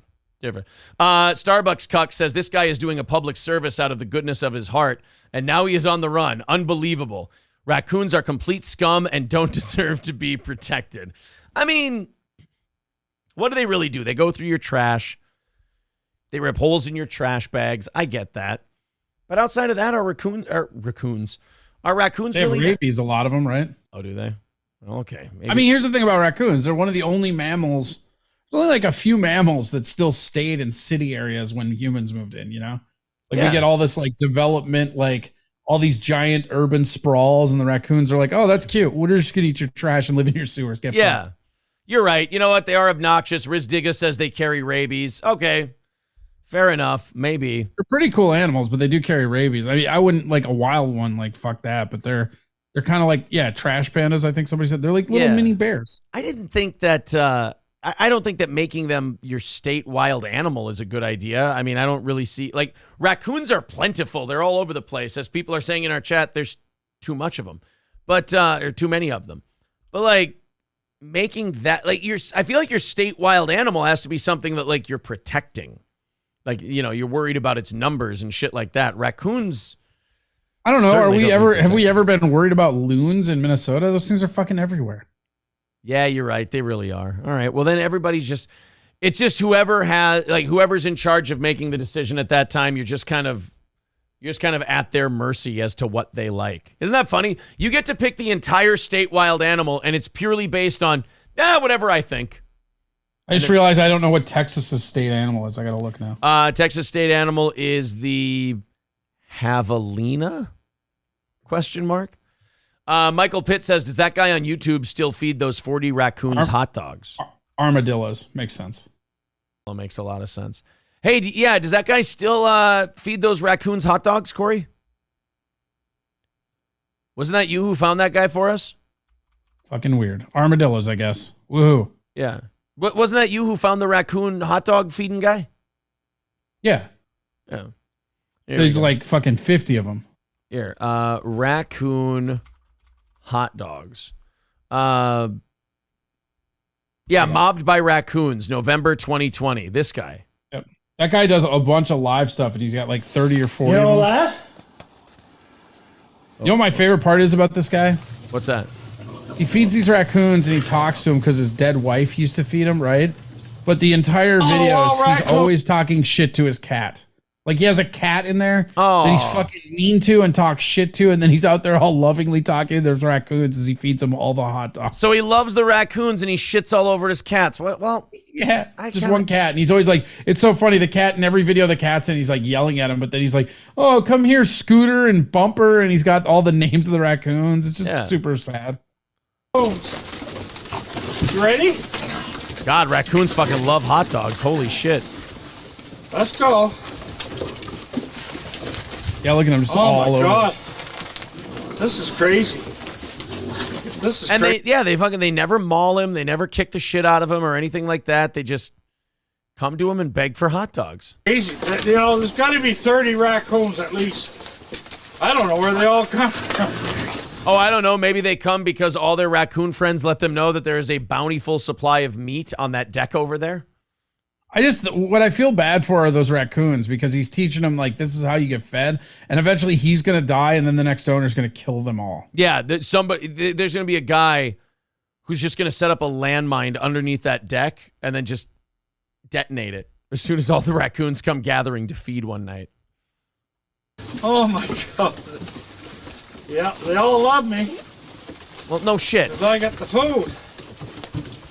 Yeah, and I got Buddy hanging off me. Yeah. Yeah, the one's just sitting on his shoulders, chilling, eating a hot dog, because he knows that when he's done with that hot dog, maybe he can grab another one. Greedy little fuckers.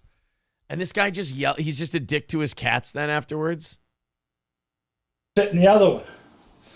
Yeah, he just yells at his cat. Connor, you do, don't you? You take my He's chair. Yelling at him. You did so. I'm mad at you.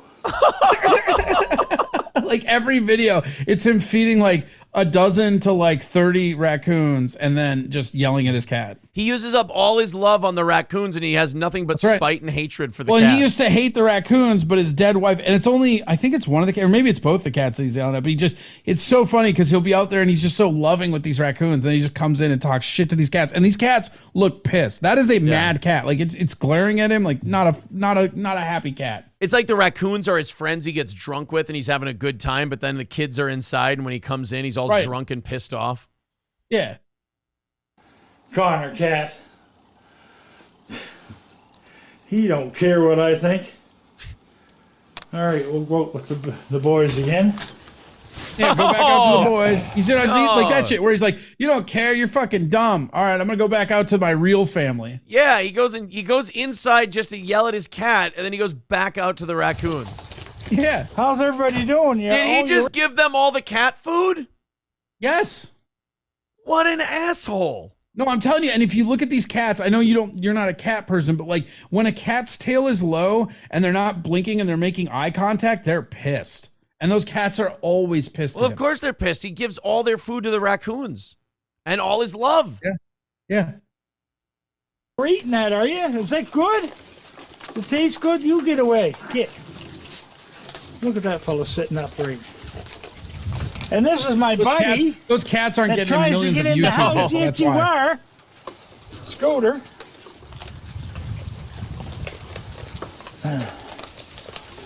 Fucking crazy. 6, 7, 8. Oh, it's hard to count them. 1, 2, 3, 4, 5, 6, 7, 8, 9, 10, 11, 12. They do look nice enough, but they are all just filled with diseases and rabies and all kinds of shit.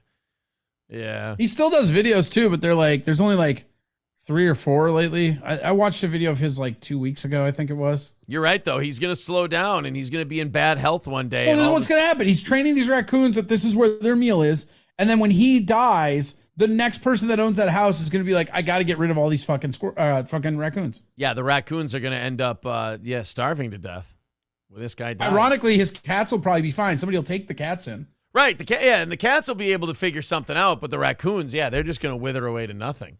Short-sighted old man.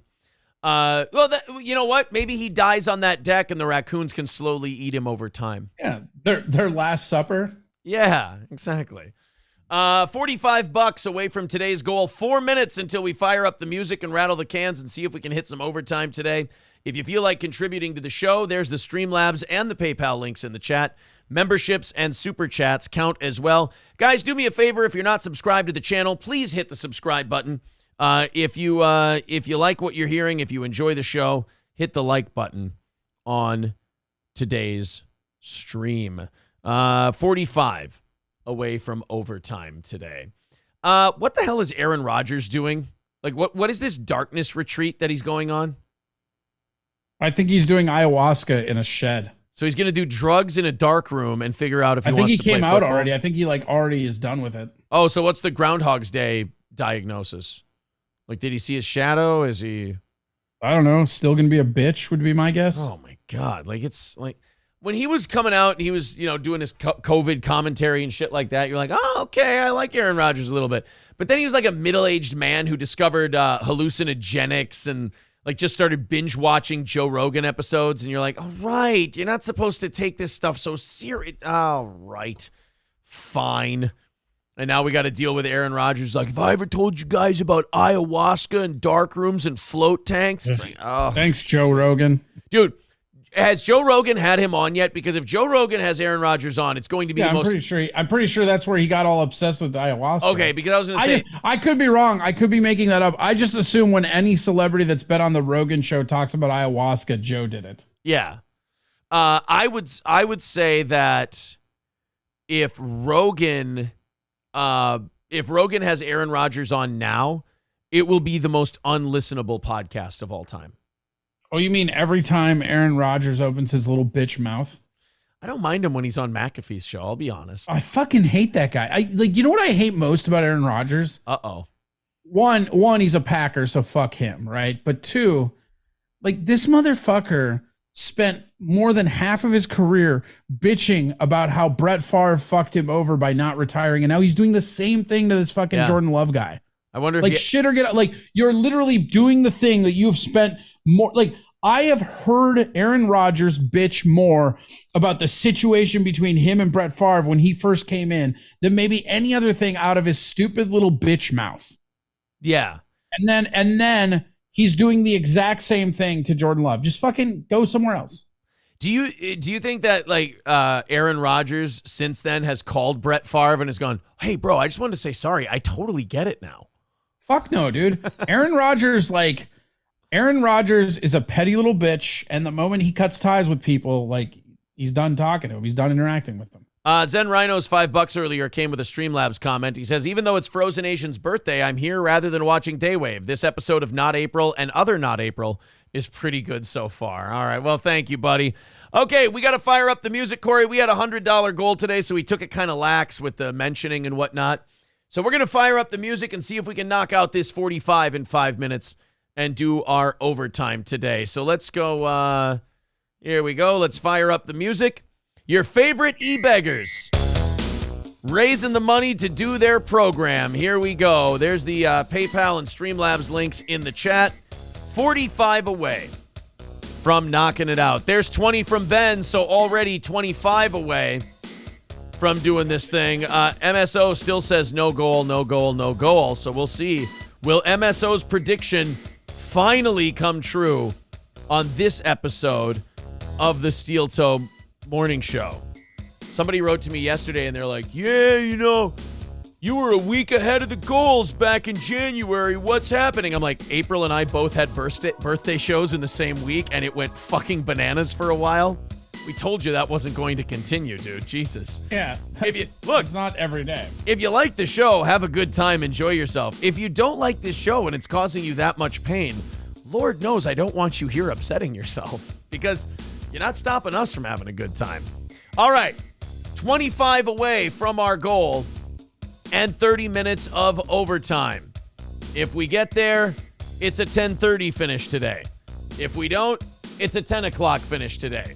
I said 45. 25 away from knocking it out. Super chats, memberships, PayPal, and Streamlabs. It all counts. We've got a lot of stuff to get to. There was a Christian high school girl, I want to mention this real quick, or a Christian high school girls basketball team that decided to forfeit the playoffs instead of play against a team that had a trans woman on it. They're just like, no, it's not fair. I don't want people getting hurt, and we're just going to tap out. And I can't figure out if I think it's cowardly or brave. I don't know. Both. I guess the message... Bravely cowardice? Brave cowardice. That would be a good way to put it. I mean, I get it. You're at an unfair disadvantage. You don't want to be involved in that. Thank you very much to Sean Raz with $10. Brian M with 5. That's going to knock us down to 10 away from knocking out today's goal. Thank you guys very much. 10 away. Scott Richard Saska. I remember when Steel Toe made $50K a month on Twitch. Remember that guy who thought we were bringing in? I do remember that guy. Yeah. Who the fuck was that? I can't remember, but he kept trying to do the math. And was we were like, there's there's websites you can go to that'll show you the math. Right. And we're like, I'm telling you, it's not how it works. E-Gram says begging time. Yes, it's begging time. How do you not understand that? You got it, buddy. Need Trump with 20 says, shut the F up. Karen said, let's go overtime. All right, we got it. There we go, guys. Call it a day on the chipping in. We knocked it out. We're doing 30 minutes of overtime. I'm sure that hurts E. Graham. He's not very happy about the begging time being successful. Oh, yeah?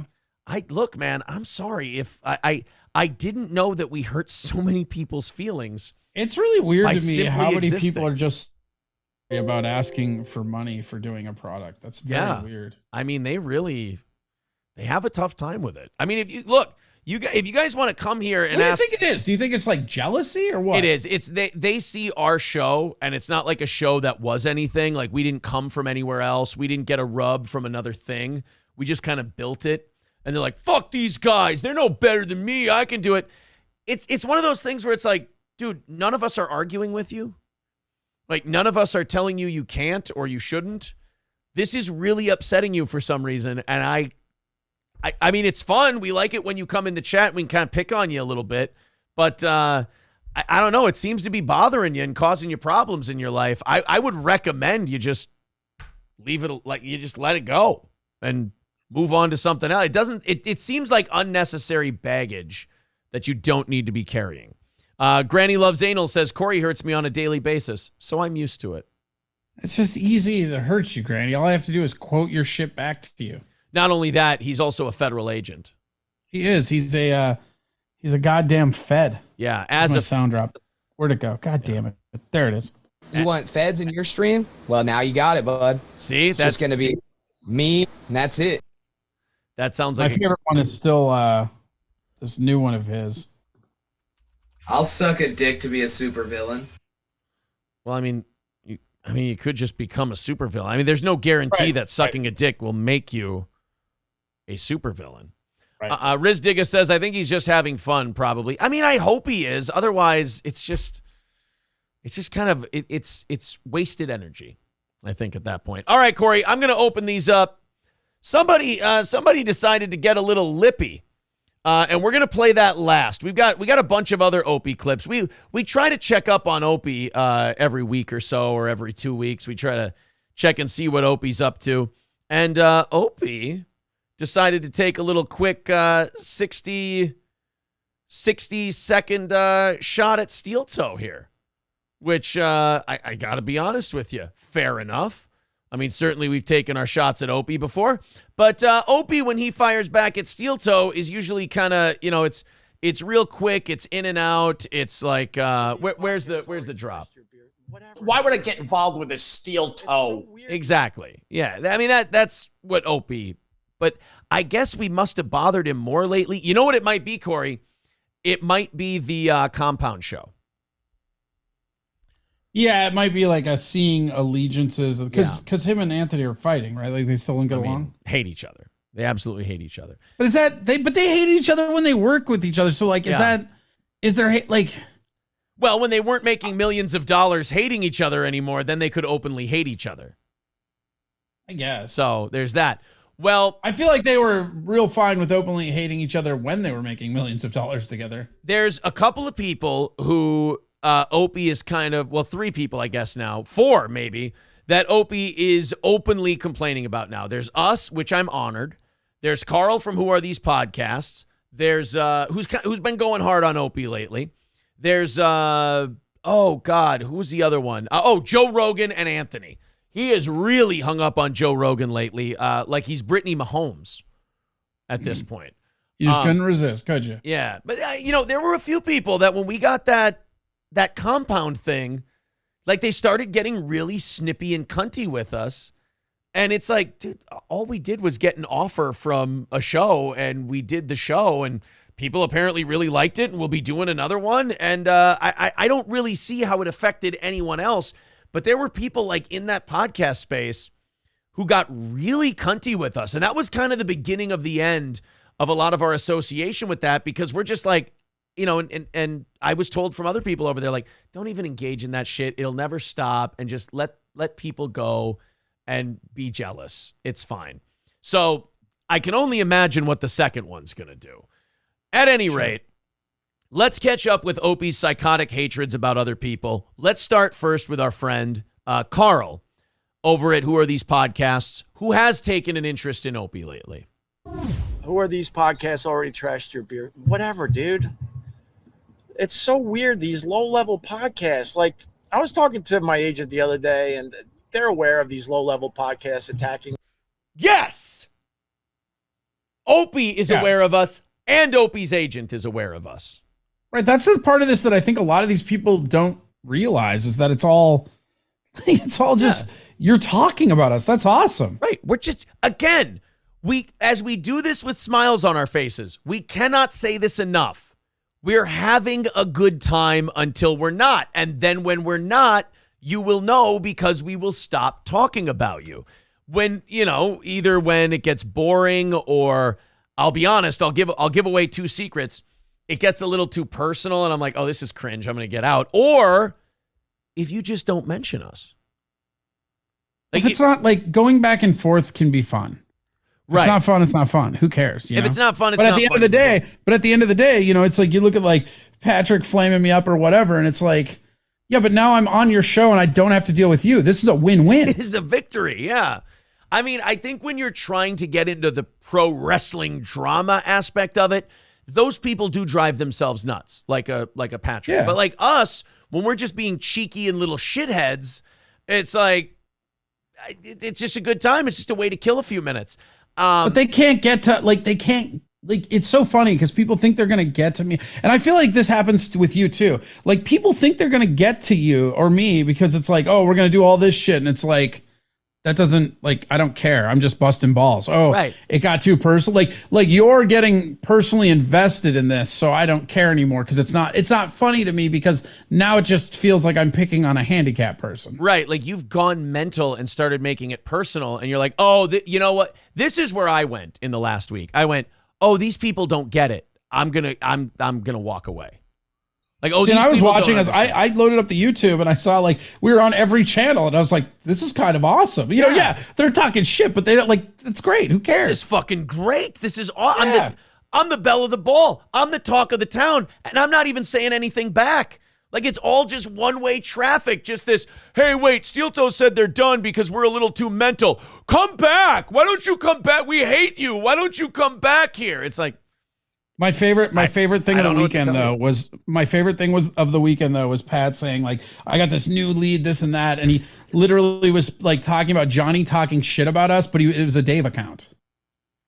Right. And then like he'll go, did you see Corey's accusations from? Yeah, we made fun of them on the show. Yeah, like 3 years ago. You can go back and listen to all those episodes. Did you know Aaron got? But it's just like, it was so funny because it was like this dossier. You know what I mean? Yeah. Like, oh, I got something nobody else has. Look at the people within the house are throwing stones. Yeah. It's like, no, that's fucking a Dave account, bro. The biggest problem they have is they take it seriously. That's right. That's the thing problem. Is the moment you take it seriously, you can't have fun with it. And it I think it's fun to talk shit. Let's do it. Yeah. And now Opie, here's the irony about Opie, and we'll get to his who are these podcasts thing, is that he's going, oh, these low-level podcasts. Hey, I'm the first one to raise my hand. Hey, Corey, raise your hand if you're a low-level podcaster. Hey. Yes. Wait, hold on. Not only a low-level podcaster, e-beggar as well. I mean, I am gross. I'm a mangy mutt. And I'm just biting some ankles here and there. Like the Joker says, I'm a dog chasing cars. It's nothing personal. So when I say it's nothing personal, you know it's true. So are you going to introduce a little chaos? I'm going to introduce a little chaos. That's all. For fun. So Opie's agent knows about us. I got to say this. What's the point of being Opie's agent? Like, couldn't Opie be his own agent at this point? I don't want to be mean to Opie, but what are the odds that he doesn't have an agent? He's just saying that. Like, I feel like he's a guy that used to have an agent. He does lie a lot. You know, you go back in the Opie and Anthony days, and he did lie about a lot of stuff. Like, he lies about Howard Stern constantly. Our last video about Opie was him lying about Howard, saying, oh, yeah, Howard tried to shut us up back when we were in Boston. Like, no, he didn't. I just never, I was always more, that we talked about this a million times. I was always more of a Howard Stern guy. O&A was good too. I'm not going to, they were good, but it's weird because he wasn't the show. But once Patrice O'Neal died, it just kind of came on. It was weirdly, he seemed to be the glue holding them together and he wasn't even there all the time. And I'll admit, I was more of an Anthony guy than a Howard Stern guy. But as far as a show, I think the Howard Stern show was funnier. I thought Anthony was the funniest personality out of all of them, but as a whole show. Yeah, well, and and I've said that about Howard. I preferred Howard as a show, but to me, Howard Stern was always the worst part of his own show. Kind of like Opie. Like Opie's a glorified producer. Yeah, he's Gary, right? Yeah, he's a glorified producer. But he says, my agent knows about these low-level podcasts. Well, get me a fucking gig, bro. You see anything you like? Low-level podcasts. Like, I was talking to my agent the other day, and they're aware of these low-level podcasts attacking me. And you know what they said? The one guy, he goes, I Googled some of these people. Nothing comes up. That's not true, Corey. If you Google me, accusations of sexism, misogyny, and the most offensive radio show you've ever heard comes up the minute you Google my name. Oh, my God, Boo. Same.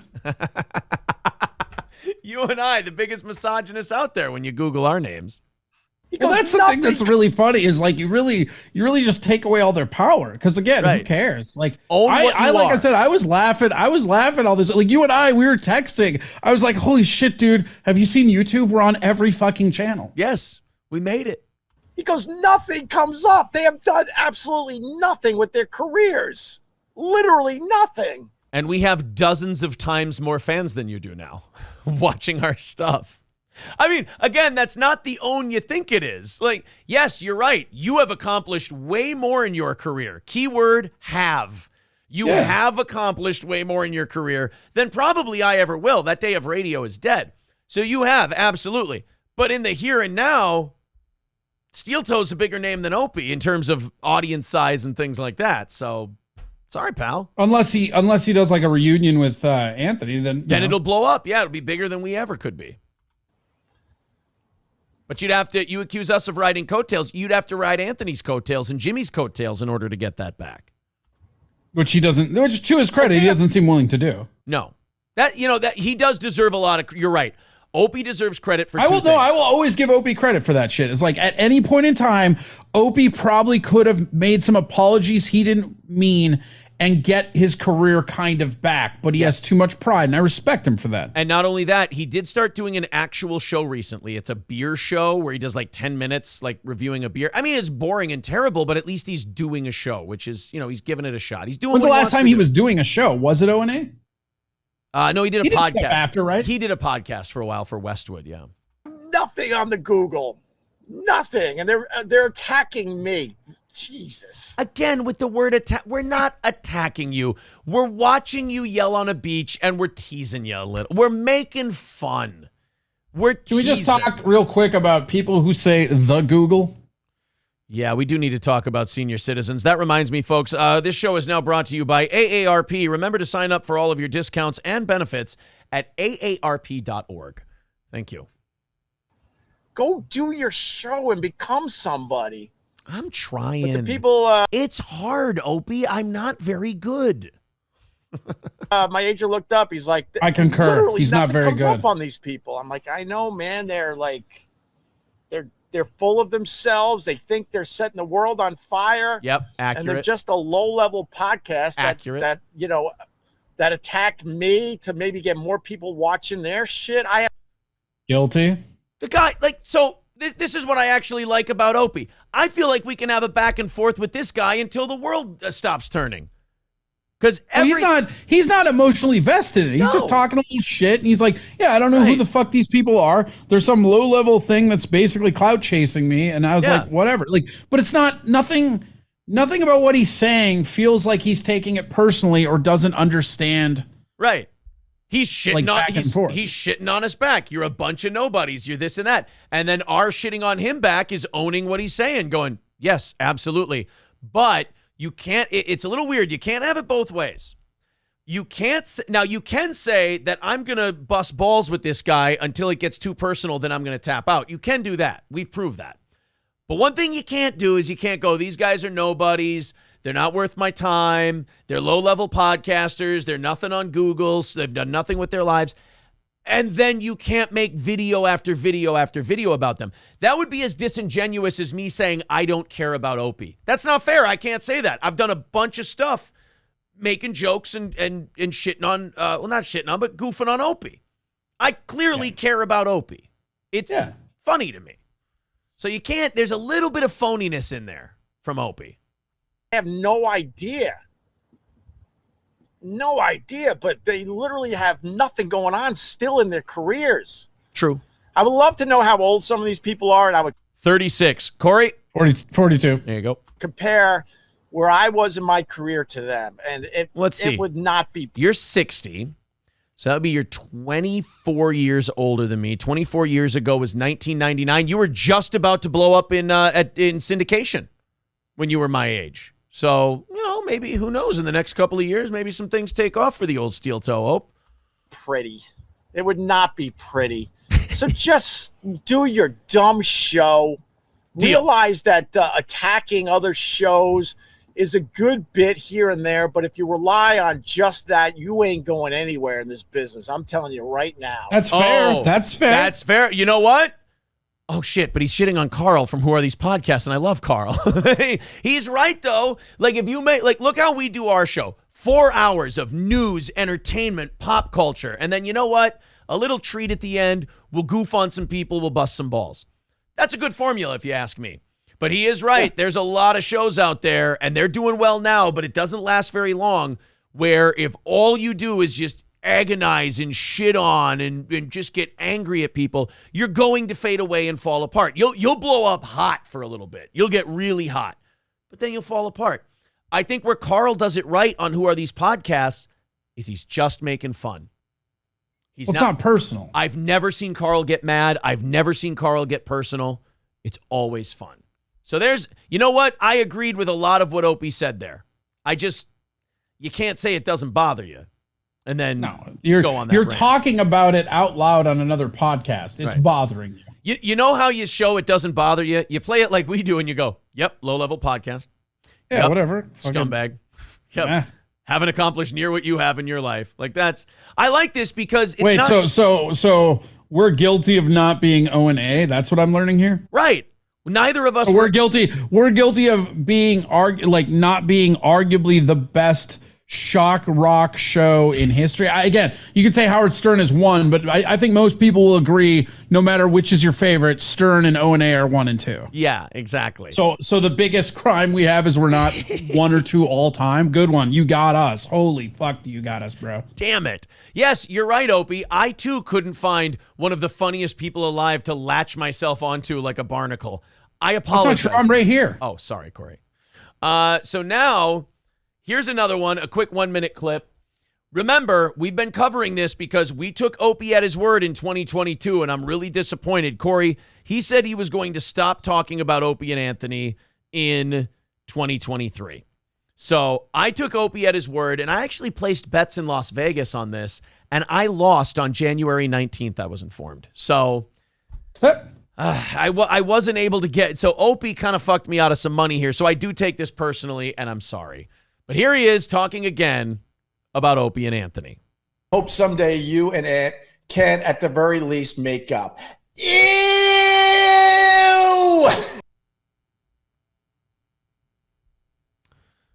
Okay. I'm taking that as a maybe. Anthony's not the type of person I want to be around. It just simply comes down to that. He likes to drink beer and sing karaoke. He sounds like an absolute delight to be around, and believe me, he's not even paying me any money to say that. I'm serious. He's not. I do believe you that he's not. Yes. I'm being paid in exposure and dreams, and I love it.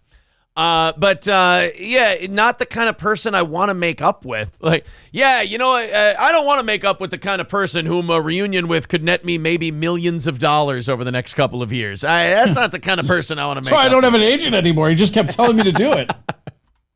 I'm at peace with the whole damn thing. It doesn't look like it sometimes. Oh, okay. Because I got some bitterness in my black heart. Well, wait a minute. That's a contradiction. You can't say I'm at peace with it and then say I've got bitterness in my black heart. That is a funny little contradiction. Well, I think the fact that they didn't get along is what made the show so good. I am HIV negative. I've just got some AIDS. Which one is it? Whoa. All right. But negative on the HIV, positive on the AIDS. Yes. But he's just not the type of person I want to be hanging out with. I'm sorry. You don't have to hang out with him. Do what you did the last 10, 15 years of your career. Show up, scowl at each other, go, fuck you, and the other one goes, fuck you too, and then turn on the music, and make some jokes for a few hours and then go home. And then when you get home, you can go, I fucking hate that guy, he's a piece of shit, and then cash bigger checks than you have in the last 10 years. Perfect. Seems like a life. Yeah, you don't have to like the guy. Opie, maybe Opie's confused. Opie, when people say you should make up with Anthony, they're not saying you got to blow him. Like, they're just saying, why don't you guys do a show together? We don't know exactly what they're saying behind closed doors. That's true. You know what? Maybe I can ask Anthony seems like he can hold a grudge, so who knows what his demands are. I'll ask Eric Nagel. I'll ask Bossman Nagel. Maybe there have been terms that have thrown out by Compound Media that if I knew them, I would say are rather unreasonable. Okay? Yeah, all right. I'm not positive. So we're giving Opie a lot of the benefit of the doubt in this segment today. Perhaps he has been, what do you call that? He's been propositioned for terrible things, and that's part of the reason he's a no-go. You're not going to get the fairy tale ending. You're just not. You're not going to get that Hollywood ending where everything is just a effing mess through, an hour and a half of the movie, and then the last 10 minutes, it's beautiful. You ain't getting that. God damn it. Well, I was going to cast you as Matthew McConaughey and her as Kate and Anthony as Kate Hudson, and now you're fucking it was going to be so good, Opie. Damn it. Well, at least he's done talking about Opie and Anthony, you know? Yeah. It's just good that he's done with all that shit. So then Opie said a few days ago that Joe Rogan is now not... Before we thought that he was just kind of annoyed by Joe Rogan. Apparently now... Joe Rogan has moved from annoyed to he's on Opie's hate list. Now, you remember Wrestling Otaku put us on the bitch list. Joe Rogan is now on Opie's hate list. And again, I got to say, too, once we got on the hate list of Otaku or whatever his name, Otako, whatever his name is, I went through and looked at some of his YouTube videos. And I do have to apologize. He did crack me up. Like, it's pretty funny. I like Otaku. He's like, I didn't like when you showed it to me that first day that I was interacting with it. I didn't think I liked it, but after watching a few of them, it's pretty great. And I don't even care if it's a work or a shoot. It's good. See, I put Opie and Wrestling Otaku in the same place. We can have some fun together, I think. Eric Nagel says we didn't even get the movie that was paying to use O&A clips, and he refused when everyone else signed off. Oh, what a dick. Jesus, is that real? Just because you don't need the money doesn't mean other people don't need the money. It probably would have been nice. And he didn't even have to be there. All he had to do was just sign off, and they'd use clips. That's a prick move. Just sign off on it. That's it. That's not, man. There's got to be just some crazy, did one of them fuck each other's wife or something? I mean, there's got to be some crazy bad blood there. Got to be something. What do you okay, check it out. Obviously you're not a big fan of the old radio station we used to work for, right? But if they came up to you and they're like, hey, here's a bunch of money. We're going to use old clips from Steel Toe back in the radio days. And you don't even have to fucking talk to Gary. You would sign that shit so fucking quick. Not only would I sign it, I would also talk to Gary, and I would also say, well, for this amount of money you're paying to use all these Steel Toe clips, do you want me to voice track some stuff for them? Do you want me to come in and record some things? Yeah. I'll come in and we can interact like human beings again. Yeah, that's business. Speaking of which, I got something that somebody just texted. Mr. Approachable just hit me up about this because this is something that I said on my show a few weeks ago, and they're like, "Did you ever tell Aaron that?" I'm like, I don't know that I ever have. What's that? So here's a fun radio story from yesteryear that I don't think you've ever been privy to. This is the third month I'm working for the station, right? Okay. And you know how Gary used to just grab me and make me sit in the office while you just ramble at me and his weird ass divide and conquer bullshit? Yeah. Yeah, so one of the times you had left, I think you had a meeting with someone, I think it was Old Cap or something, right? Yeah, I ran out of thoughts. Here we go. I talked about this. So this is great. So we're talking and he goes, I have to go do something in the studio. Do you want to come with? And I'm like, yeah, sure, whatever. And we walk into the studio, right? And this dude walks right over to the soundboard and starts fucking with the knobs and sliders. And I said, what are you doing? And he goes, oh yeah, I like to fuck with these every now and again. It really fires Aaron up. And then he told me that I was not to tell you, and I never did because, one, I forgot about it, and then it just never seemed relevant, but I was saying it on the show. I can't even remember what happened. We were just talking about the radio days, and I was like, yeah, that's when I knew this guy was kind of a fucking cocksucker, but kind of funny. Yeah. So he would go in there, and he would literally rearrange the soundboard and tweak with it to make it sound like shit just to get your goat. He would make, and I don't know that you've ever known that till right now. Now, I will tell you this. That's very funny if you're a program director. If you're the owner of the station, it's kind of a dumb fucking move. But right? Yeah. All right. Well, now that answers that question. I think he didn't like it because I always shit on the other jocks when that would happen. I was like, you guys, None of you. No, he said he liked it. He said it fired you up, and he likes to get you fired up. You're funnier that way. Yeah. That's what he said. So, yeah, I would shit on them, and I would be like, none of you guys do live radio. You don't need to do this. You can leave it the way I do it, and you can do it the way I do the knobs. None of you do anything. Just leave it the way I like it. I get it. Yeah, and it was something that, like, I remember I would come in, because he made me promise not to tell you, right? Yeah. And I was like, yeah, fine, whatever. And so thanks for your loyalty, cunt. What? I said, thanks for your loyalty, cunt. Whatever. It was super funny to me, though, because my favorite part is, like, I would come in there every now and again, and you'd be flipping over, and I'd just be laughing to myself. Yeah. Because there was, like, one day I walked in, and you were literally throwing microphones everywhere. You're like, why are they touching it? None of them do anything but the voiceover bay. This is fucking bullshit. It's true. And I forget what it came out with. Like, when I was talking about it, like, it was Mr. Approachable specifically. He's like, did you ever tell Aaron that? I'm like, I don't know. I'm sure he knew. And then he's like, I don't think he does. I'm like, all right. I had no clue. What do you want? Isn't that a great little member berry from yesteryear? That is kind of fun. All right. I've got Joe Rogan on Opie's hate list like Howard Stern. And I've got Steel Toe, just another phony from Opie. In fact, Charlie, let's go Opie. Let's keep on track. Like, we can always go to Rogan. Let's keep on track. All right. So here's Opie talking Steel Toe for a minute. All right. So this person wrote in and said that they're not going to listen to Steel Toe anymore because of making fun of Opie, and very sad to lose them.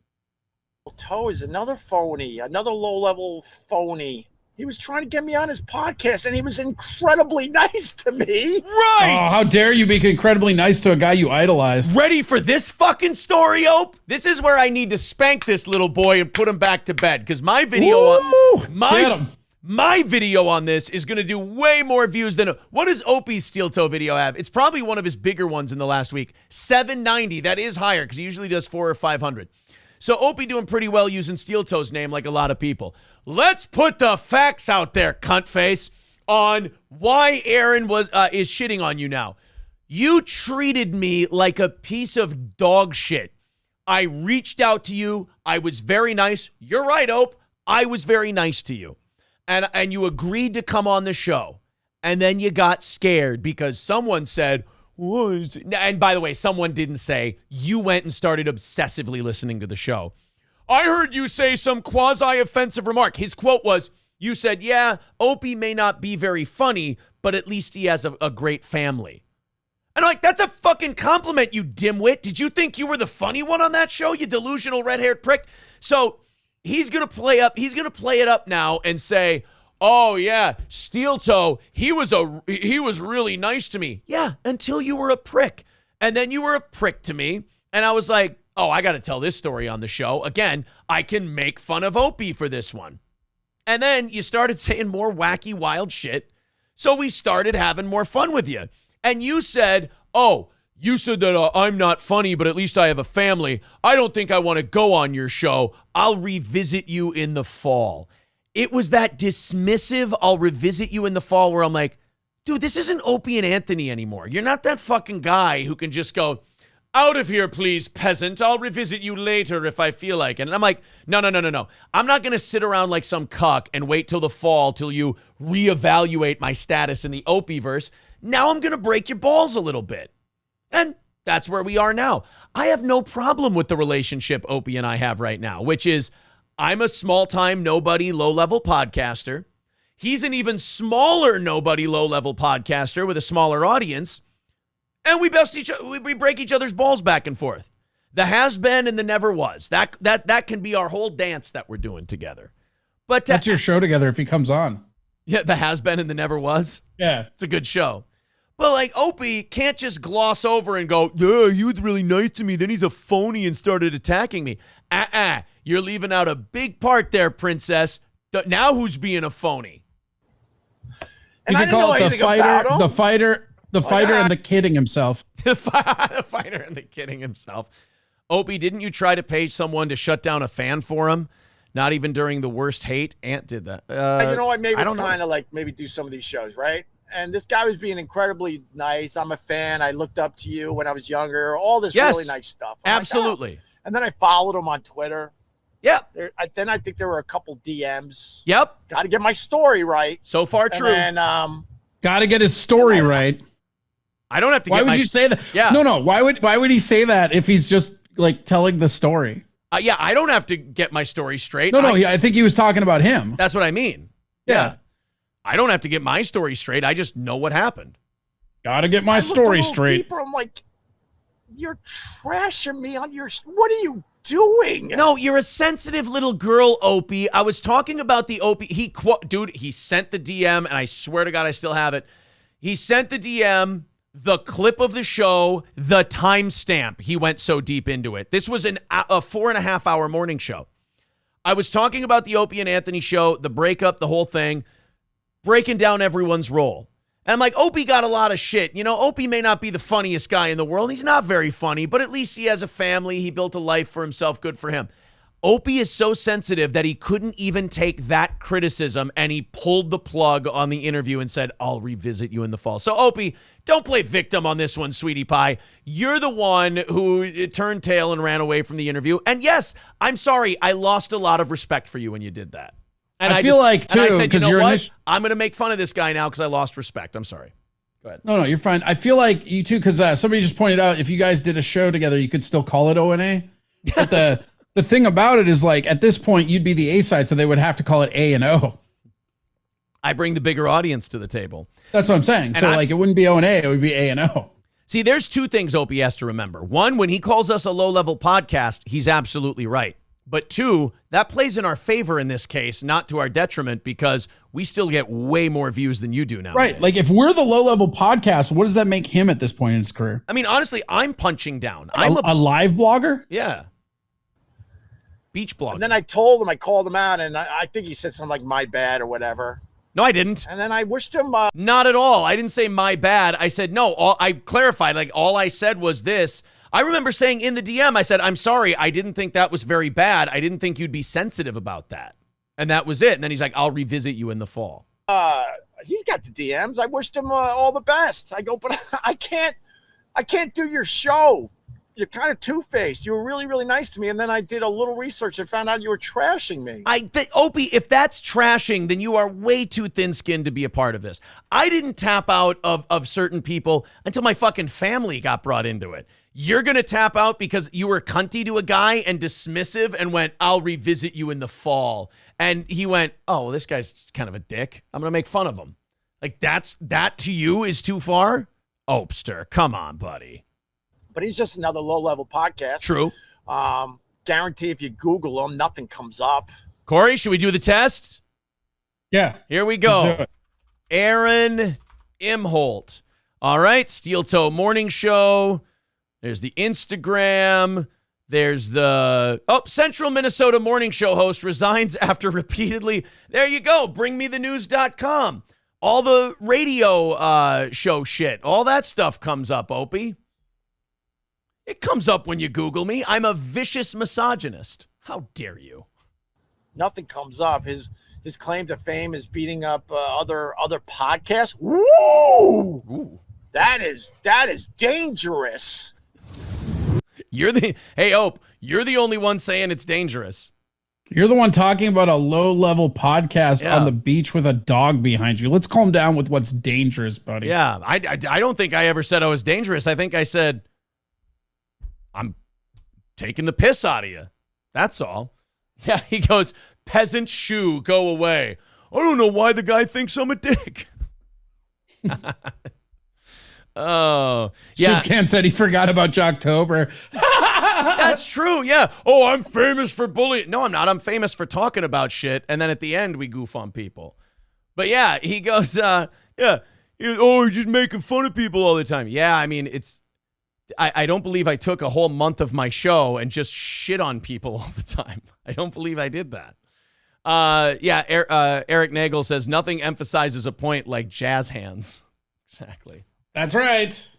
Wee Todded says he actually nailed it. Well, he got close. He was close with Low Level Podcast, but then he kind of got a little amnesia as to how this whole thing came about and fell right off the course. That's all right.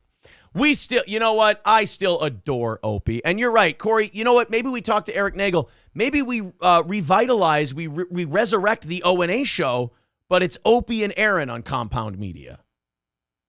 Yeah. I'm into that, but I don't know that he'll sign off on it. Buddy. That's what the people want to see. I think he'll love it, and we'll have a great time together. It was all a big misunderstanding. All right, guys, that's going to do it for today. Corey, where are you going to be today? We're going to be on Twitch, YouTube, Rumble, Pilled, and DLive. Damn, you keep Corey Adam Comedy on all of them except for Twitch. It's Twitch Talk Cast because we're not allowed to dual stream from the partner account. It feels like you keep adding a new streaming service every week. Yeah, I like to, you know me, I'm a spare tire guy. I'm a spare tire man. You're a spare tire man. All right, guys, thank you very much. There's all the links in the chat to all of Corey's channels. Follow them, subscribe to them, like them. Again, Corey, we'll be on right quick, as it were. Yeah, Corey, thank you very much, and go Battle Hawks this weekend, Kaka and all that. Ka is the law, baby. All right, take it easy, everyone. Thanks for hanging. Thanks for hanging out.